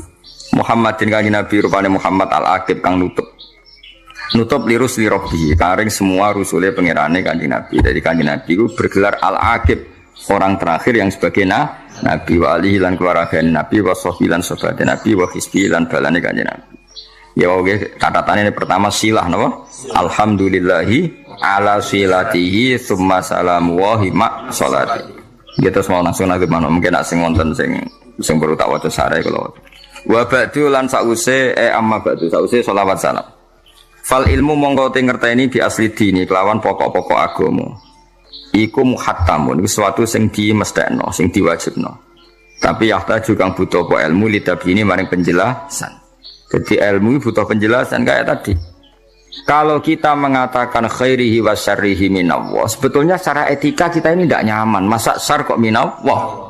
Tapi nak kue muni syar minas syaiton berarti waqa'a fi mulkihi ma la yuridu. Iku eling-eling dawuh Imam Sanusi apa waqa'a fi mulkihi ma la yuridu. Berarti di alam raya ini banyak kejadian di luar yang dikehendaki Allah. Misalnya ketemu pangeran Gusti kula kok goblok, aku ora ero. Sakjane rencanaku aku kowe tak gawe pinter tapi aku gak berkutik kan yo lucu pangeran kok kalah seperti itu kan. Mulane cocok ra cocok kowe kudu muni khairi wa syarri minallah. Itu cara takzim kita bahwa lahu maqalidus samawati wal ardi, semua dalam kendali Allah. Meskipun cara hukum adab ini enggak nyaman. Napa? Enggak nyaman. Tapi secara ilmu harus seperti itu. Paham ya? Secara ilmu harus seperti itu khairihi wa syarri. Ora iso misale ke pesek metu ora Gusti kula kok pesek. Lah sing gawe sapa no, Cung? Aku ora melok-melok lucu pangeran kok. Ya ora iso, tutu pangeran tetep ngene kan. Yo aku sing arep gawe pesek, ki apa? Kok dilapuri Gusti kula kok pesek kriting, mbok aku ora melok. Ya berarti ada al-fa'il asani, ada penguasa kedua. Itu enggak boleh secara tauhid Allah harus wahdahu la syarikalah. Ki cocok ra cocok. Mane bolak-balik kula matur, agama iki ora iso dikawal mbek khusyuk. Wis ra iso, kudu mbek ilmu. Mane iki ngalim bingung ada santri kok kowe. Ape tegas ora khusyuk alamate ngalim. Ape di husnudoni ya wis ora khusyuk ora ngalim. Lah iku min maso ibidini wa dunya wal akhirah. Sakjane ra khusyuk iku alamate wong alim. Sakjane apa? Tapi kowe la khusyuk wala ilma wala sembah. Tapi iku kersane Allah. Dadi agama iku ono aneh. Ya mergo lah Mu'tazilah dawe Isudin ya ora salah. Dalam bab ini kata sing bilang Mu'tazilah. Mergo ahli sunnah piyambak setuju pendapat Mu'tazilah tapi fi hukmil adab apa? Fi hukmil adab. Mergo Nabi piyambak sering ngendikan faman wajada khairon falyahmadillah. Tapi nak wajada saron nggih fala yalumanna illa nafsa. Kena apik cung ya nang muji pangeran, nak kowe elek jangan menyalahkan kecuali pada diri kamu sendiri. Tapi itu tetap hukum adab, napa? Nak hukum ilmu ya tetap kan Nabi Muhammad yang mengajarkan kita ketika ditanya Jibril iman itu apa termasuk wa antuk minar apa bil qadar yaitu khairihi wa syarrihi minallah napa khairihi wa syarrihi minallah ya sudah seperti itu cocok ra cocok lakin minat tabligh itu jenis yahtaju litabyin setelah khairihi wa syarrihi minallah kita butuh penjelasan cara menjelaskannya gimana kalau syarriku min ghairillah berarti waqa'a fi mulkihi ma la yuridu ning napa waqa'a fi mulkihi ma la yuridu lakin minat tatwili tapi ne saking dawakno kala dadi repot apa himamu pira-pira himmah pira-pira kualitas mental himmah cita-cita sing kuat tapi aku nak ngarang dawa-dawa kowe-kowe ora ngarah iso maksudnya tak karang ringkes mergo ribet nak kepanjangan pendek ora apa lho meneh apa dawa meneh panjang fasara mengko dadi zaman Syekh Bajuri Syekh Ibrahim Al-Laqani iku sampai ngarang kitab dawa-dawa iku sok paling santriku gak peduli jadi wis dhisik santri males wis kunane kuno nganti kiai ini ora duwe nyali ngarang kitab gede kiai ini ora duwe nyali ngarang kitab gede maka wedi santrine mengabaikan jadi kowe ngene iki wis kunane kuno napa kunane kuno paham berarti zaman 600 tahun yang lalu 500 tahun yang lalu kiai ngarang kitab gede wis wegah wedi nak santrine gak moco alhamdulillah tenanan nyatane ngono mulane lakin minat tatwili allatil hima fasara mengko dadi fihi ing dalam ilmu apa al-ikhtisar fasara mengko dadi fihi fil ilmi apa al-ikhtisaru iku multazaman dadi barang sing wajib ya mestine multazaman mengko dadi khabari sara paham ya berhubung darut syair diwaca napa multazam sine fasara fihi al-ikhtisaru multazaman pondok wa hadi utawi iki ku urjuzatun ana sing maca arjuzatun tapi umume kiye-kiye nek maca urjuzah nek spontane do menapa urjuzah tapi ana sing maca arjuzah tapi biasane tradisi kita maca urjuzah. Soal harokat ngene niku sing gak tukang komputer sak uni-unine ngono. Wadi utawi iki ku urjuzatun pira-pira rojas laqab buha kang darani ingsun ha ing urjuzat tak arani jawharat tauhid. Yang kitab Jawharatut Tauhid. Jawharah mutiara, tauhid itu ya tauhid. Jadi mutiaranya ilmu napa? Tauhid. Qad hadzab tukang teman-teman berseno ingsun ha ing ikilah urjuza. Wa wa ing apa arju arep sapa ingsun. Ana sing maca wa wa arju iki sami. Nek wa wa berarti mubtada, arju dados khabar. Nek maca wa wa berarti maf'ul muqaddam, arju fi'il biasa. Berarti wa wa ing Allah arju arep sapa ingsun. Paham ya kados iya kana budu. Khabar muqaddam apa jenenge maf'ul muqaddam, tapi nak bawa coba wahu te Allah iku arju arep ingsun aihu ing Allah fil qabuli ing dalam nampa nafi antur dat sumaringi manfaat ya kelan urjuza muridan tur wong aku iku wong sing arepno fit sawab ing dalam ganjaran tomi antur ingkang toma ingkang arep samane saya berharap Allah memberi manfaat kitab ini, saya sendiri hanya berharap muridan fit sawabi tomi aku arep diparingi ganjaran Allah Subhanahu wa taala. Saya mau ngaji selain niati golek ilmu niati oke. Jadi eling Allah ngantos tulu syamsi ini bukan darane padha be haji, be padha umroh. Jadi ya eling pangeran ahli ilmu ya ngaji, napa? Ngaji. Anak ahli tafakkur ya mau mbek ngopi, koyo mikir iki sing eling pangeran ya gaya lah, napa? Wis pokoke penting eling pangeran nganti tulu syamsi. Sak penting wis pokoke ngaji semono apa paham ora tengene apa ngaji eling pangeran kang nganti tulu syamsi. Eling ngopo jebule goblok ku ya kersane pangeran kang. Alhamdulillah kang sesuai rencana ning Allah Mahfud. Ya sesuai rencana ning Allah. Mergo gak oleh wong gak sesuai rencana gak oleh misalnya pangeran aku kepengin zat alim. Jebule gak kasil ngalim. Terus pangeran ketika ditanya, "Lah kok ora kasil ngalim Gusti? Ada kekuatan di luar saya." Ya kan yo elek pangeran kok kalah. Sebab kita muni ngono iku mergo secara ilmu kudu apa iku kuat. Carane piye kita yakin khairihi wa syarrihi. Namo. Dadi kowe goblok iki ditulis pangeran. Bahasa ya ditulis pangeran, mang rencanane digawe bahasa. Bahasa keriting rapi terlambat ditulis ngono. Terus catatan selalu disia-sia ditulis. Nah kok ditulis 6 tahun mapan, 1 tahun mati. Jadi ya wis akhire ning donya ku lara mulai lahir pas mapan mati. Ya ngono. Tulisane ngono. Ora oleh terjadi